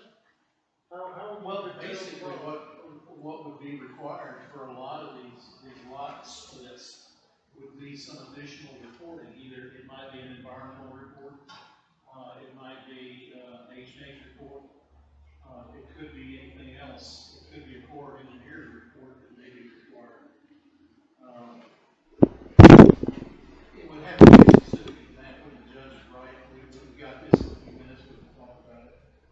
Well, that's how, I mean, if there was a specific issue, and I don't know, pieces at the bottom of the field and all, water runs right through it already anyway. And yeah, we're gonna have to have a hydro, H&H report. Yeah, we had one, and it was when we talked about where people came in to actually put a culvert in a creek channel. And they said, well, we're just gonna, that's our driveway to our house, we cut off. They want to get the other side. Well, that's Army Corps involved there, the blue line creek, you know. And then it went, well, just make it single family. And then last week it changed, now they want to put an RV park in. And they want variance coming off County Road. They started out as a family residence and just keep working more into it. I really need to put a check and balance. A lot of those sorts of incidences occur in each one of these precincts that the full court doesn't hear. And the fact that these people even try to get a variance in something like this is a little bit annoying. But, well, that goes with the job, I found that out a long time ago. I hear you loud and clear. And you're right, I can't talk about any particular rule that we need to change other than ask the court's indulgence not to look at a lot of these variances without somebody else looking at it and saying, hey, here's a potential issue. That's why we send you a copy of the agenda when we have these on here. But,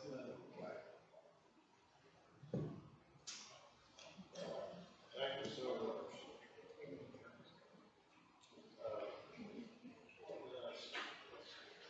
19, consideration, discussion, possible vote to reduce and eliminate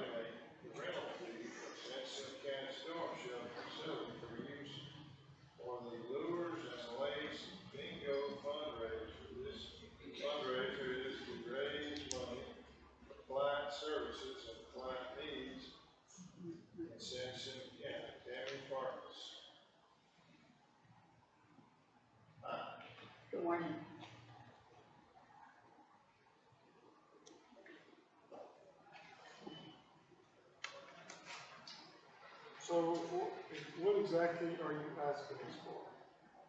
There's a fee of $1,800 to use the facility to set up on Friday and have the event on Saturday.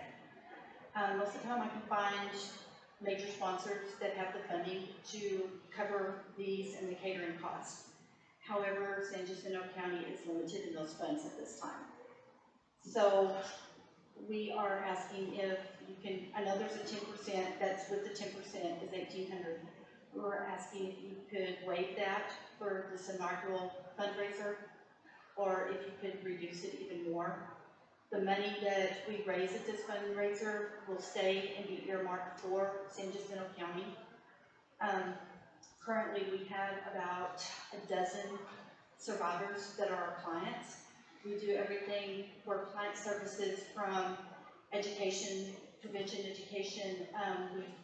If they need emergency services such as co-pays or medication, back to school supplies for their kids, their needs or shelter supplies, if they're coming in and they need groceries or something like that, we can give these to them too. We are wanting to also do more prevention education, reach out, do more seminars, more education. About who you are and what y'all do. Okay, SAAFE House. Some people may not have a clue. Okay, well, SAAFE House is a local domestic violence and sexual assault agency. We operate in 4 counties. Our home base is in Huntsville. We have 2 shelters, one in Walker County and one in Polk County. And then we operate in Trinity and San Jacinto counties. We provide advocacy for any survivor or secondary victim of violence. We accompany them if they need us to help them learn how to file paperwork for a divorce or for a custody hearing, temporary restraining orders, different things like that. We help teach them, the advocates work with them on work skills. Some of these women have never worked before, and they're now leaving their home with their kids and what they can grab in their hands. That's us in a nutshell. We did an open house. Our house now in the chamber. We have an office there, and so we are. Your office in the chamber? Yes, we have an office here in the chamber. So do you need the whole shelter, or just could you use that? I mean, I'm just asking questions. We don't really know. I am hoping to use the whole room. We will have, the bingo has 10 games of bingo. We give prizes out. We do a silent auction, and we will be serving a meal. The tickets are $50, and then tables of 8 can be reserved for $400. And we're trying to, When do you plan on doing this? August 26th. I have it tentatively reserved. I was waiting for today to see if I needed to cut the check and turn in the rest of the application. August 26th, it's a Saturday. This is completely non-profit outfit. Absolutely non-profit, funded by, we have state agency funding, excuse me. About 70% of our funding comes from donors and businesses, individuals. I think the county's supposed to, I think we have in the past, I think we give an annual donation to the state. I believe so. I did not see anything for last year, but I know that you have an. You gotta send us an invoice. We have a number of things like that. If we don't, somebody doesn't ask for the money, I know that sounds silly, but isn't that right? Yes. Madam Auditor? Yes. So we have a few things like this, and, well, they hadn't sent us anything. We have. Has to trigger that check writing. It is. We have a new executive director. She came on board in February. So we're doing a lot of changes into the organization and getting back out into our communities. So real question for Lonnie. Everything's good, there's nobody scheduled that week if they need, or the weekend they need it? What weekend is it? August 26th. She said she had it reserved, so. If it's reserved, I can double check with Pam. That's Generally, you know, if someone just says, okay, I want to reserve this date, we'll make a notation in the book, but if they don't pay the deposits and all that, and someone else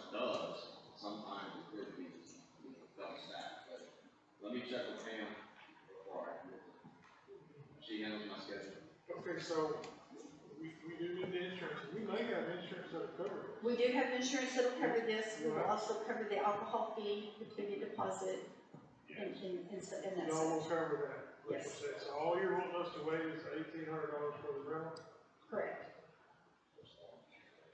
And you have to have an officer, because we'll say you need a police officer, you pay that fee. Yes. Well, if you have an alcohol, you gotta have something. Yes, and we will cover those fees. If they get drunk, I mean, you know, to maintain order, that's all. We don't want nobody, you know, even if it is good. Right.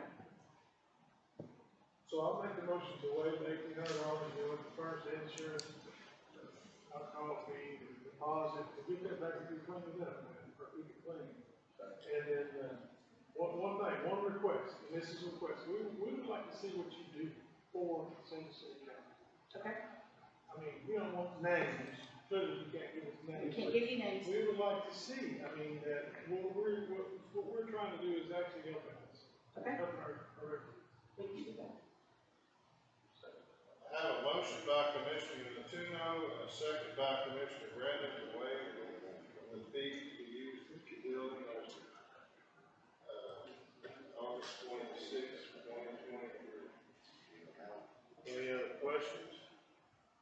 All in favor say aye. Any opposed? The ayes have it, unanimous, 5-0. Thank you. So just for the public, we had an argument, the city's judge and I had an argument about whether it was legal to do bingo, and it is legal for, the city had to give you permission to do it, and it is legal for the public. Yes, I had to fill out the form, let them know who the county judge was, where the location would be, and then I send that to the state after the city secretary stamps it. Just to update, the 26th of August is still reserved for safe harbor. Okay. And you got that, don't you?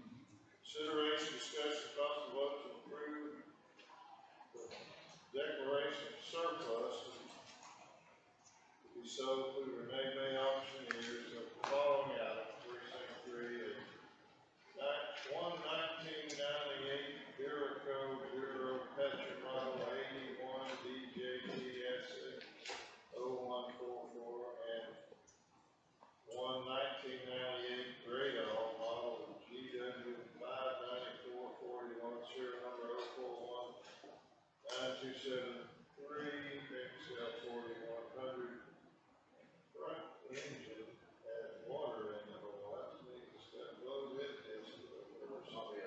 It's that old, and the picture didn't make it on the deal. But this is one that we put on there a couple of years ago. You guys out there running hot roads with head gas.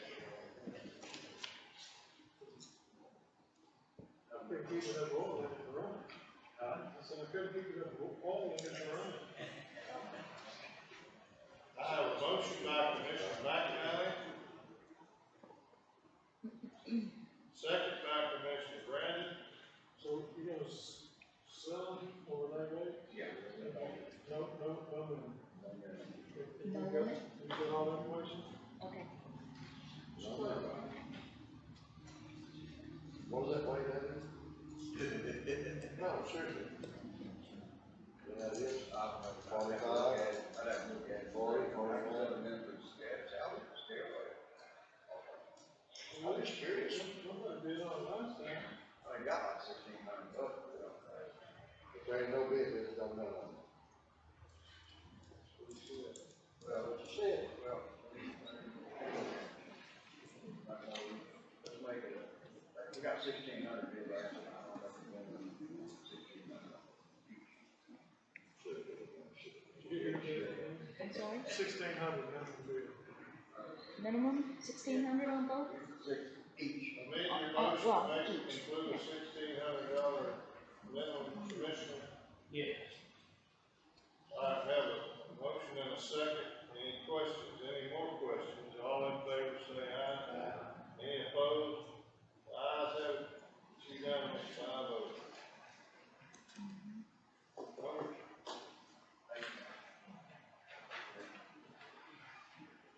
Number 24, consideration, discussion, possible vote to approve a variance for Denson Allen Road 5, the acre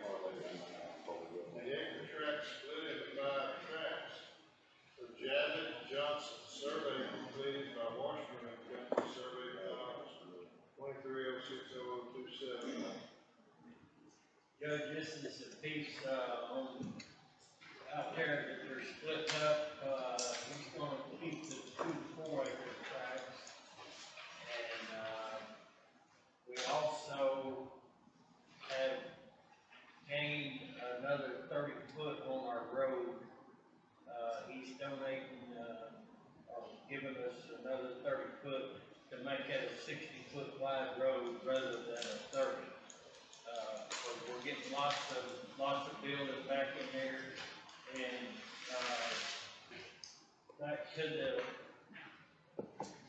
conversation with, Mayor, all of that property runs back down to the big valley back there. Yes, so there's not an issue with the water.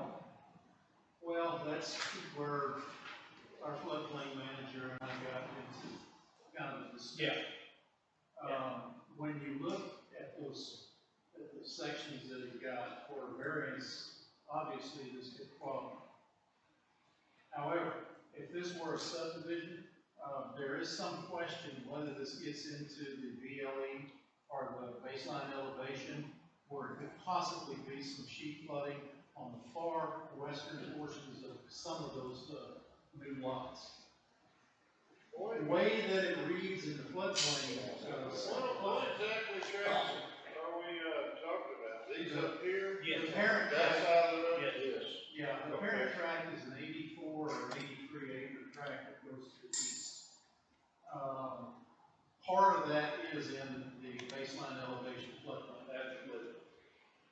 It's unclear to me, just looking at these layouts, whether or not these lots would be in that floodplain or not. When I looked at it, I didn't think it did. When Trish looked at it, she said, yeah, there's a possibility. So how you would resolve this, if this was a new subdivision, I would ask for an H&H report. And that would clarify for a variance, I don't do that. Aren't they capable of showing where the flood zone is? Did y'all show any on his maps where the floodplain was? On that one we didn't, because we didn't think that was in the flood zone. Like me. I didn't think it was even, but it is a little unclear on at least that big lot. Usually they'll show it on there if it is. But now just past the back of these is where the flood zone starts. Yes, sir, you're absolutely right. From that portion forward, most of that 84 acres is in the. That'll be the next section. But other than that, So real quick, he's gonna go ahead and ask for a variance for his 4 acre tract, it's not selling? no. And I had the survey company and he agreed, that these tracts cannot be resplit for 5 years. I don't know if we have the authorization to do that or not legally. Judge, I was gonna ask you that, I had him put it on here, and he was good with it, he's good with that. And that was one of those variants, But that's another one of these things we need to. So did I agree that he wasn't gonna sell the 4 acres? He's gonna build his house and another house on the 4 acre.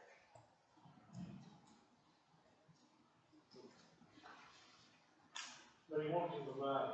So Yeah. we're doing the variance on everything. Yeah. So technically, Yeah. but it keeps themselves and he's gonna sell it. Yeah.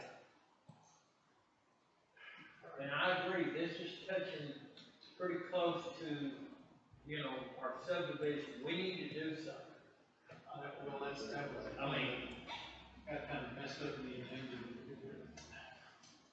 I've seen clauses in when people divide stuff up around their property.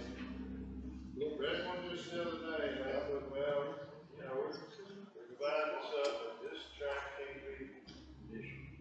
It's a condition, it's a restriction that an owner might put in there, but I don't know about us putting something in there about what he can or can't. So, I haven't seen it. Well, I've never seen us do that. I've seen it done by other entities, so to speak, or individuals. That's pretty common, right? That's pretty well. I said that's This pretty same common. cert county, I said, I have never seen that done here. Yeah, All I'm saying. I agree with you. and he's in full agreement with everything. And he did donate the extra 30 foot. It's not shown on here, but, Trish is gonna take it back to the office and. So y'all write the field notes? Yes, I am. So I'm asking about that deed restriction, I mean, in the field, in the set of deeds. That'd be the way to handle it. Why don't you just put that in his deeds if you want? I just don't hate to set a precedent that we're getting into the business of telling you can't do that. I mean, he still have to come back to us to divide it later on. Yeah, but it'd be another variance, and then, I mean, you know. Well, we don't have to give variance. Well, really, We're trying to work with the people and. that lot number one wouldn't qualify for the next variance. It's not got enough front. We don't have enough frontage for lot number one, so one. For the second division. Get one of them, you're gonna have to do another easement. Just be able to do driveways. No, I ain't done why. You don't have a wide What is enough. our rule, 150? 50 is on this particular road.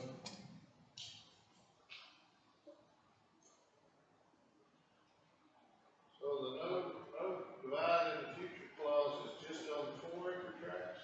No, on this 5 sections, the 5 tracks that we have split, give a variance. One of them's 10 acres. Yes, sir. But that's gonna fall under subdivision. I mean, that's what I say, that, you know, commissioners say, we really need to look at our rules, because we're gonna get inundated more and more. We are today. And I've got another 50 acres right here beside this, it's coming. I got an 85 acre. So that's growth, I guess, and we're, by giving variances, we kind of encourage it to open.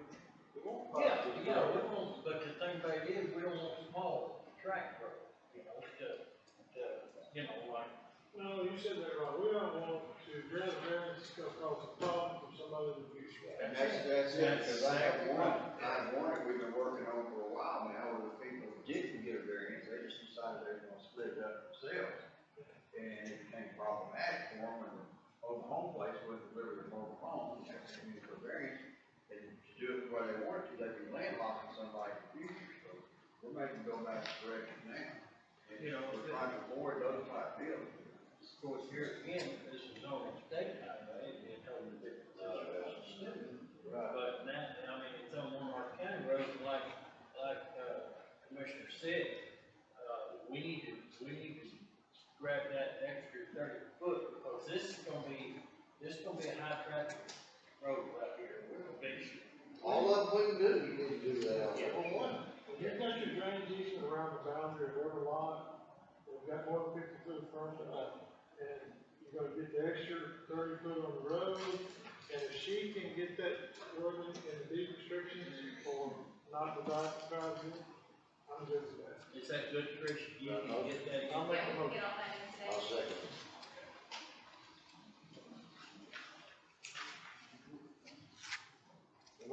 One quick question for you while you're here. Have you heard anything on putting some stakes down for precinct 2? Yes. They should be out there.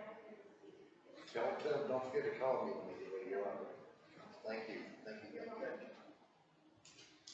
got something going on Wells property over there? No, they're on, that road issue. Where the big trees were, we looked at? They're not. Oh, good.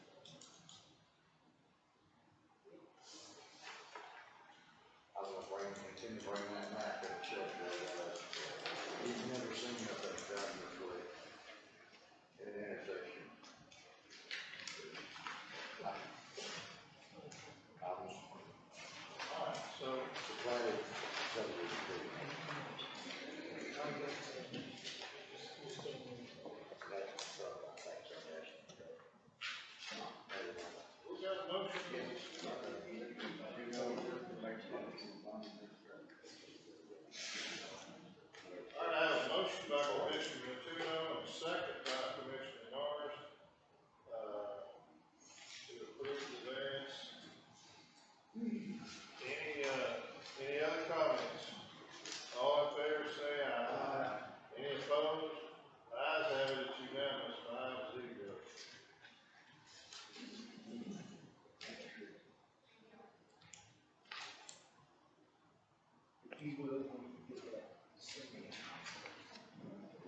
see if that matches. I got it.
Any other comments? All in favor say aye. Any opposed? Mr. Morris stepped out. I still have it at 4-0.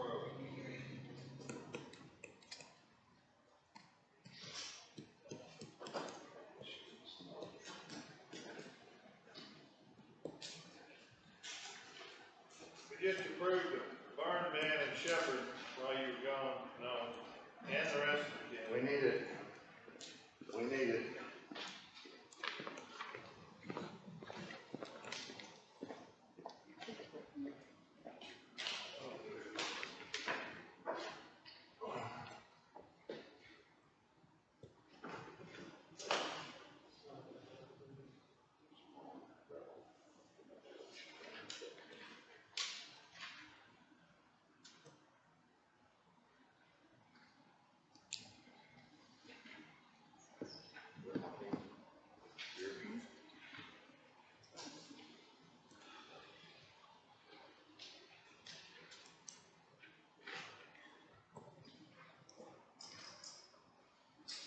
Number 26, consideration, discussion, and possible vote to propose ordinance pursuant to section 363.112 of the Texas Health and Safety Code, which specifically designates an area in the county in which disposal of municipal or industrial solid waste will not be prohibited, and publish proposed ordinance in the local newspaper. I was at the south, north and east County Judge and Commissioners school down there in Galveston last week. That's one of the big topics of conversation, how to have some say over where landfills can be put in the county. We can't absolutely prohibit them in the entire county, but we can designate an area where it is legal to do it or allowed or whatever.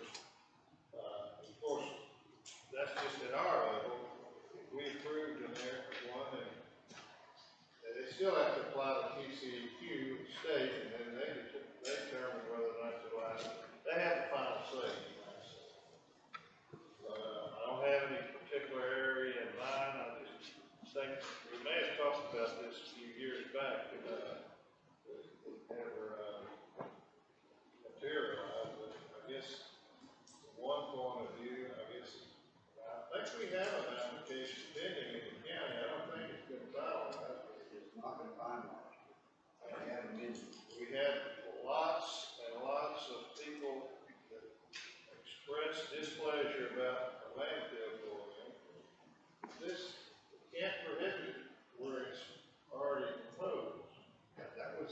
where the Allison said at the class, but if we were to designate the area pending, then the rest of the county, we could prohibit it anywhere else, if we were so inclined.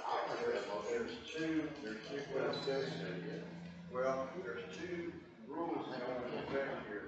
363 is one of them, but that's municipal place.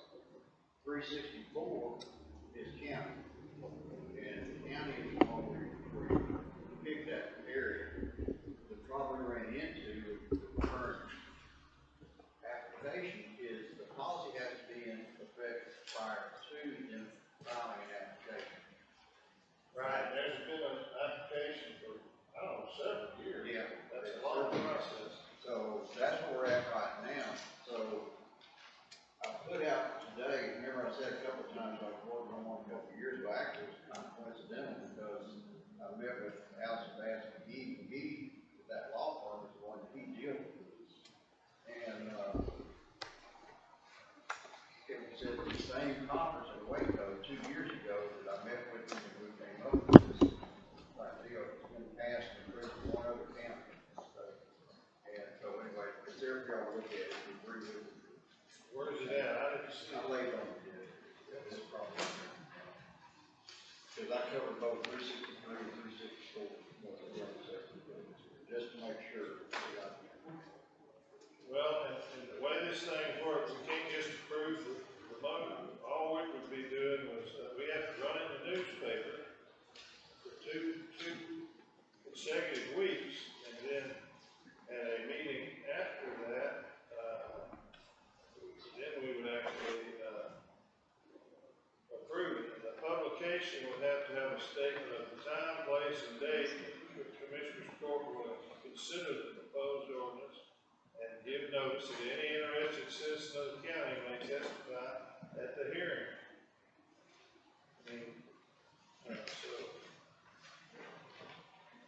So how would you determine the area? Sorry? How would you determine the area? Well, you determine the area, you look at it, and I actually had one person tell me they, one county determined their area because of right in the middle of the creek channel, so it knew it would pass any kind of environmental. So, you know, that. I think they gave that example at the school. They said,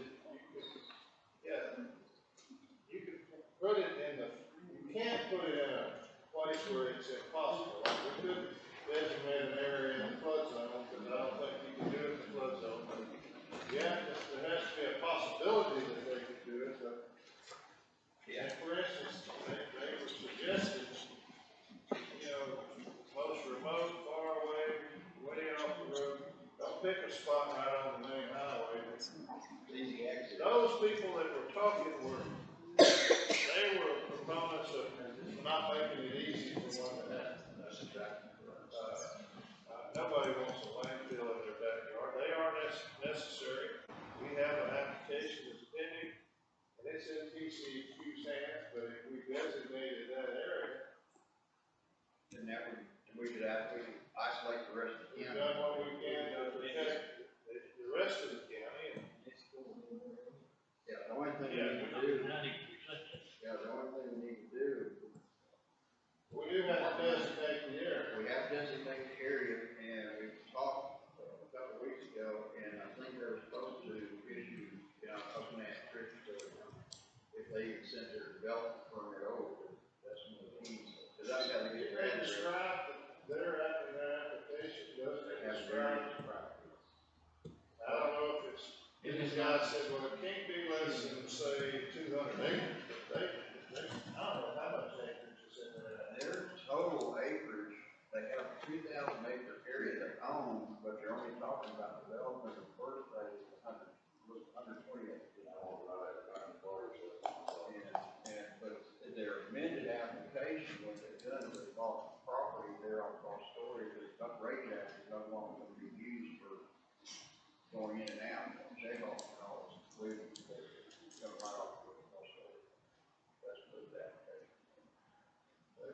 So is that counting the tomato farm too? They bought him out. Is that counting? He pulled all his complaints and everything. That was a long time ago. You told me that. You just used to drive That that was price point There's a up. motive. So, we do have a motion by Commissioner Morrison, the only thing, we do need to publish it, so the motion would include publishing it in the newspaper and picking a Commissioner's Court date in the future that we're gonna have the hearing on this.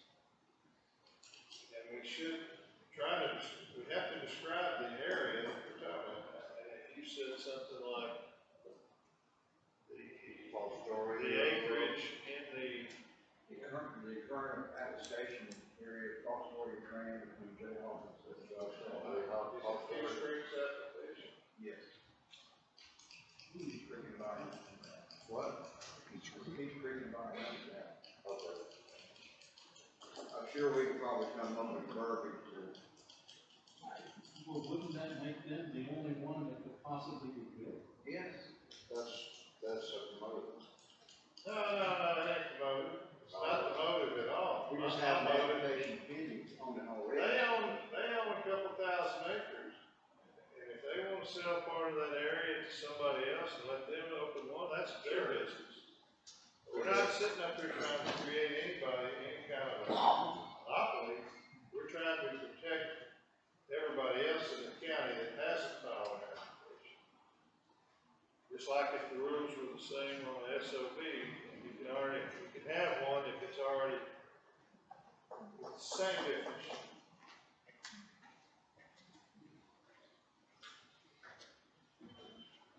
So, I figured about that, we looked up their application, see that they can. They got 640 acres and 120 acres.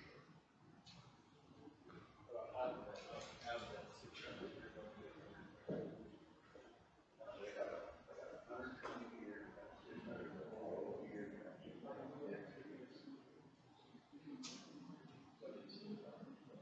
There you go. About 120.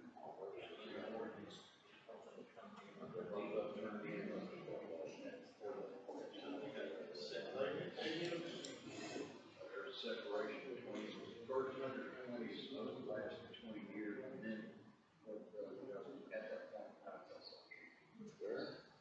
So you can say Kean Street, just in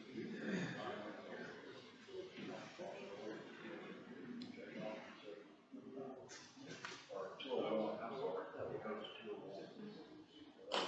Four service road 201. That's where it's at. We need a calendar. We need to figure out what date we're gonna do this, and we need to allow time to get it in the newspaper, you know.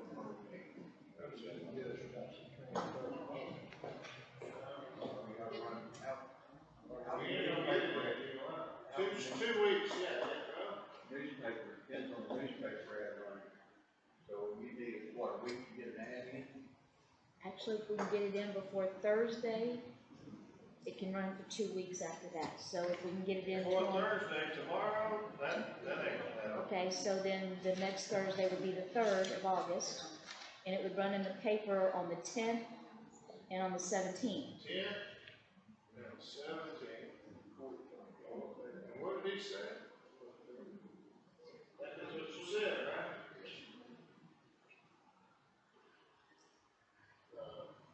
You said it was.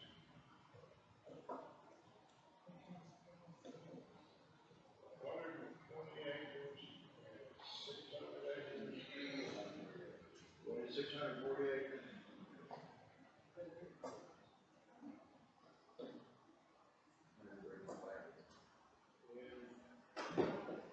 And then you can put it on court on the 23rd. If y'all want to do it that fast. So, are we thinking that we need to designate just that area that's already been designated? It's already been applied. So this is my thought.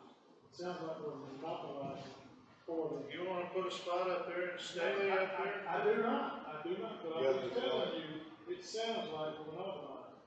It sounds like we're trying to protect the rest of the county. I get it, I just put that out there. Or we could just do the general area, because remember on the other end of that same road in Paul Story where they put the Burns and Ordinance, That's pretty much the same, like it is. yeah. Pretty much. I'm just saying, I want to just say the. Or you can generic say south area. We're not designating nobody, we're designating an We're gonna area. stay as far away from any residences as we can. Yeah. That's what we're trying to do, is look out for our constituents. The bad thing about it is, you take a 100 acres, you don't put it. So, you know, it's not, it's really big tract, the 100 acres. It's just not long. You know, it's kind of hard trying to just come up with the right way to describe that, whatever you want.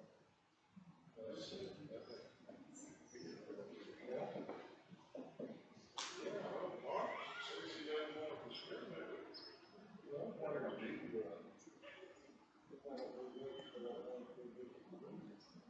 Well, you can. Well, if they file another application in the meantime, and we have done nothing to protect our people. That's the only reason I put it on the agenda. Up until then, I was trying to let that sleeping dog lie. Could we just say, designated areas where. I was thinking about picking, if both of those tracks are in the same abstract, just name that abstract, but I want to see what kind of residential. Launch of Their property line is $300 Yeah. Residences off the church. This is each. That's to the very end of Jayhawk on the right. Okay, with relation to trails, Between Jayhawk and Fort what's Duck Farm, is that yours? Yeah. Keep that all in. So if you worded it like 1/4 mile around the site, every time they can auto fix the line, with that 1/4 mile, move that much further? No, because it's on that 97%. The application itself, if they were to change that, they'd have to go in there and make a new application to include that. Which is why they're having to amend their application now, because they're off the property. This is in Samuel Lusk's. Now, that duck farm was 86. That duck farm ain't part of the application. No. So where is that? There's duck farm. That over there's national forest.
we're still on the, I'm trying to get the, I moved on the mouse and I lost it. So 201.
So,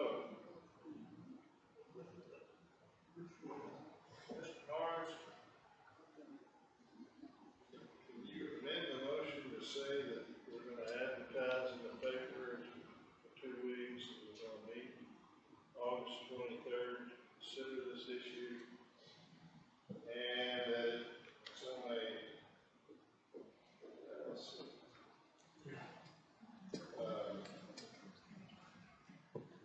no, I said 859, it's an 867 on 43 acre tract. From the Samuel Lusk survey. I amend my motion to say all that. All right. Well said. Have a motion by Commissioner Mars. Second by Commissioner Brandon to specifically designate an area in the county in which disposal of solid waste is allowed, no, will not be prohibited, and that area is described as 867.43 acres in the Samuel Lusk survey, abstract 196, south end of Denson County. That's going to be west of Forest Service Road 201 and north of Dale. Yes. I think that's after the description as we can get. We'll send it up for the newspaper. Any other comments on that item? All in favor say aye. Any opposed? The ayes have it, it's unanimous, 5-0. 8, 6, 7.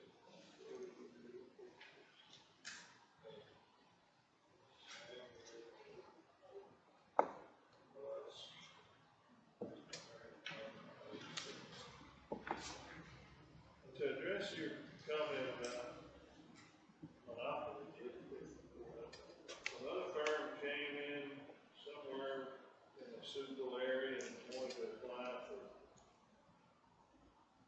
a waiver. Ain't nothing cardinal stuff, it could be changed. If the court at the time saw fit, we try to be as flexible as we can. It's a good thing to move forward, trying to look out for constituents of the county in this. That's a hot issue. It is. Hot issue. All right, thank you very much. Next, I think we're down to number 27, consideration, discussion, possible vote to approve necessary action for the Innovation Center. Looks good. Everything looking good as far as I can tell. It's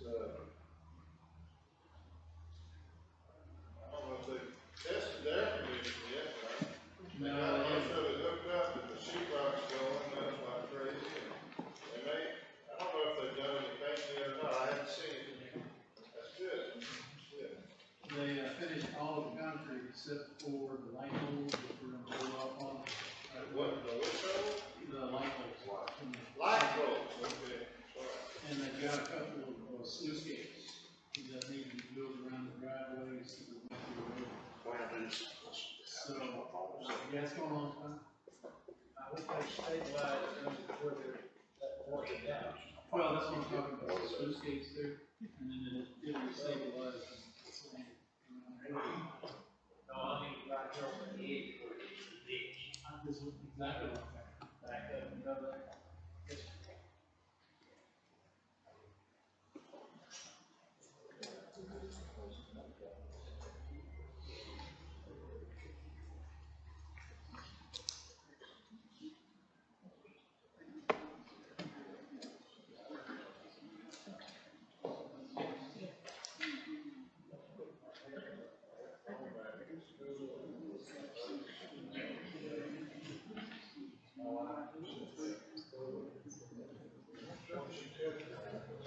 The whole resolution.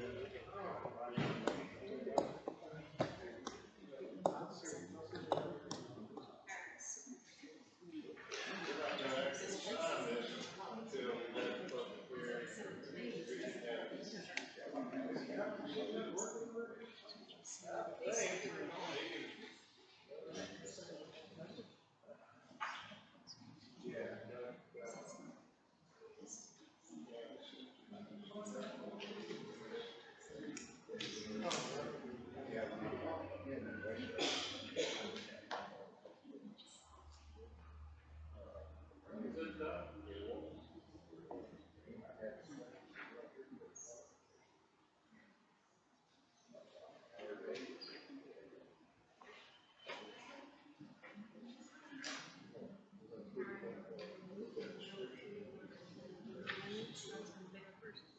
All right, so no action necessary on the innovation center.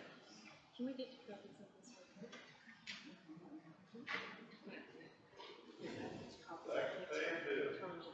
Oh, on item number 5, announcement, possible discussion of items of public immediate interest. We already said we have a DetCog meeting tomorrow. That's long. I've been on most every one of them, that one, yeah. It's way over, that's over on 2. But Ain't no quick way of getting there. no, there isn't, but that one there, it starts a little bit early, so GIO, Brett, not the one we had a conference, our TA, this is different. GA, is that what you call it, meeting, we had this other day when?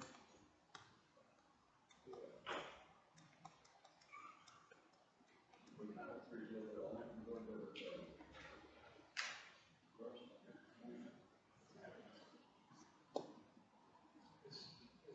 Turns out that was a lot milder. I just looked through it. School. Would that have been here? Which problem? They said they were going to do changes in those.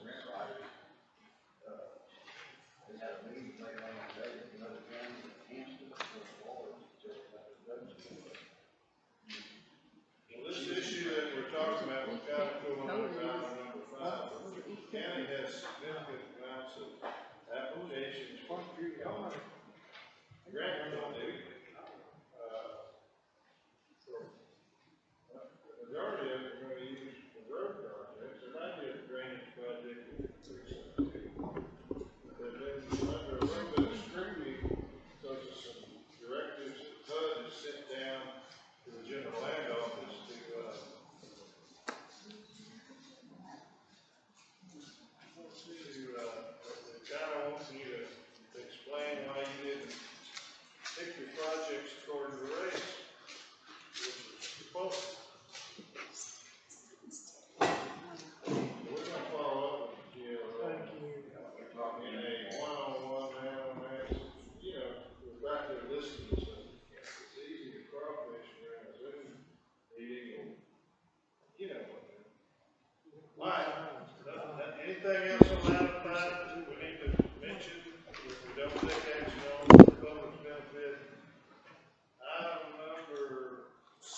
It's precinct 2, right? Let's hold it just a minute. I have a motion by Commissioner Mcanally and a second by Commissioner Brandon to pay the bills. Any comments? I was looking at the detention center, the last item on the Denson for 13, she's researching it right here. If it's a reimbursement, I'm okay with it, but if it goes to precinct 2, sanitation, or whatever, it needs to go to precinct 2. Then this should, Sounds for the deal. yeah. No, this needs to be an internal, this needs to be an internal thing.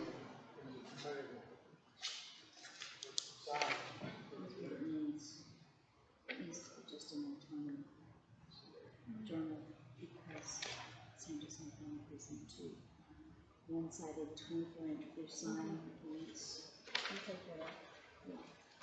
I mean, you don't have to take it off, you just code it to precinct 2, if that's what you No, want. no, it's, the sheriff's department's paying for the signs that precinct 2 made. I get it. So it needs to be done as an internal and not as a check. All right.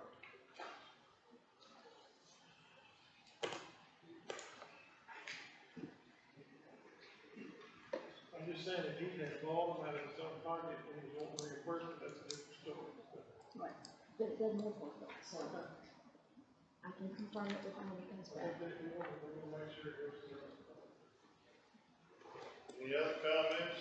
All in favor say aye. Any opposed? Ayes have it, it's unanimous 4-0. Commissioner Morris stepped out. 4 opposed.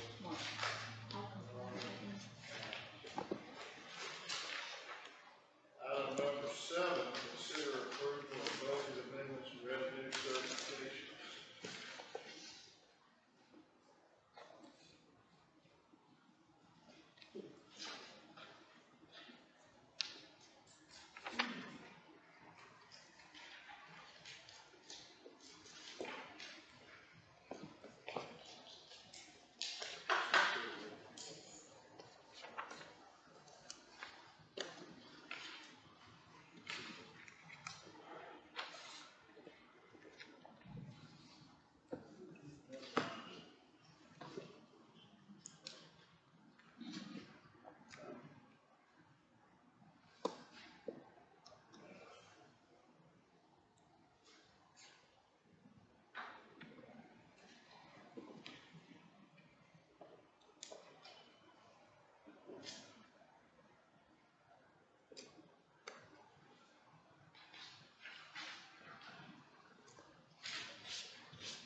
I'll make a motion on the budget amendments. No revenues, yes. The certification, yes. I have a motion by Commissioner Natuno, a second by Commissioner Brandon. Any comments on number 7, approval of budget amendments and revenue certification? If not, all in favor say aye. Any opposed? Ayes have it, it's unanimous 4-0.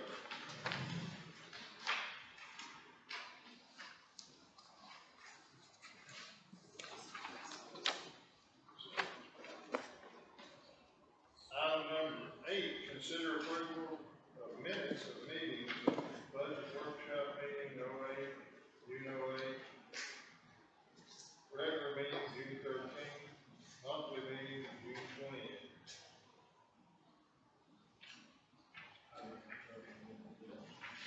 I have a motion by Commissioner Mcanally, a second by Commissioner Brandon. Any questions or comments? All in favor say aye. Any opposed? Ayes have it, it's unanimous 4-0.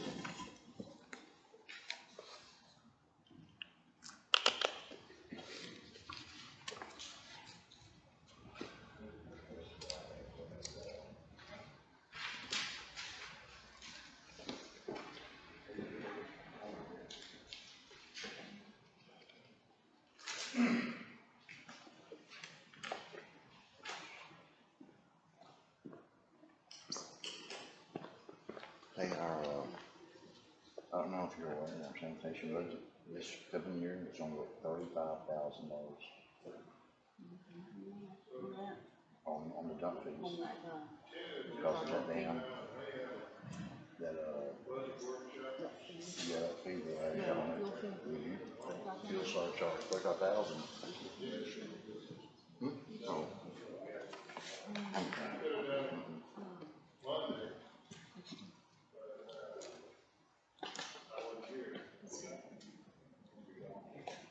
Yeah, so it wasn't a good day anyway, the way it fell, and I don't have the final numbers from the tax office, unless she got them last day or two, yesterday. So, I need to work on getting those numbers, as soon as we can, it'd be nice to have the actual real numbers, so not just, I'll pay for ours. hit and miss. I paid $200 in a tree taking down over at the extension office.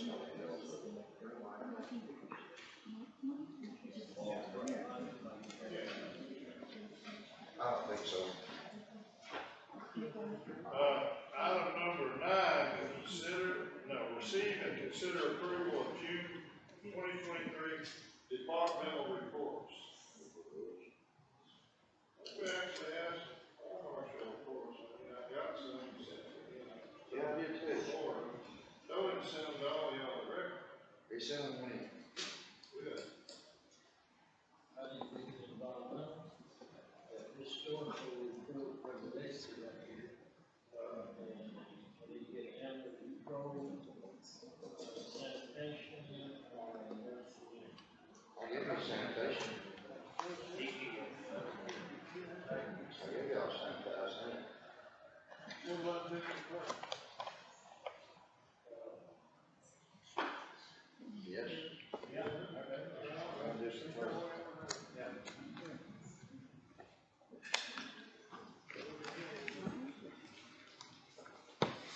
Laddie, you want a copy of my copy of sanitation?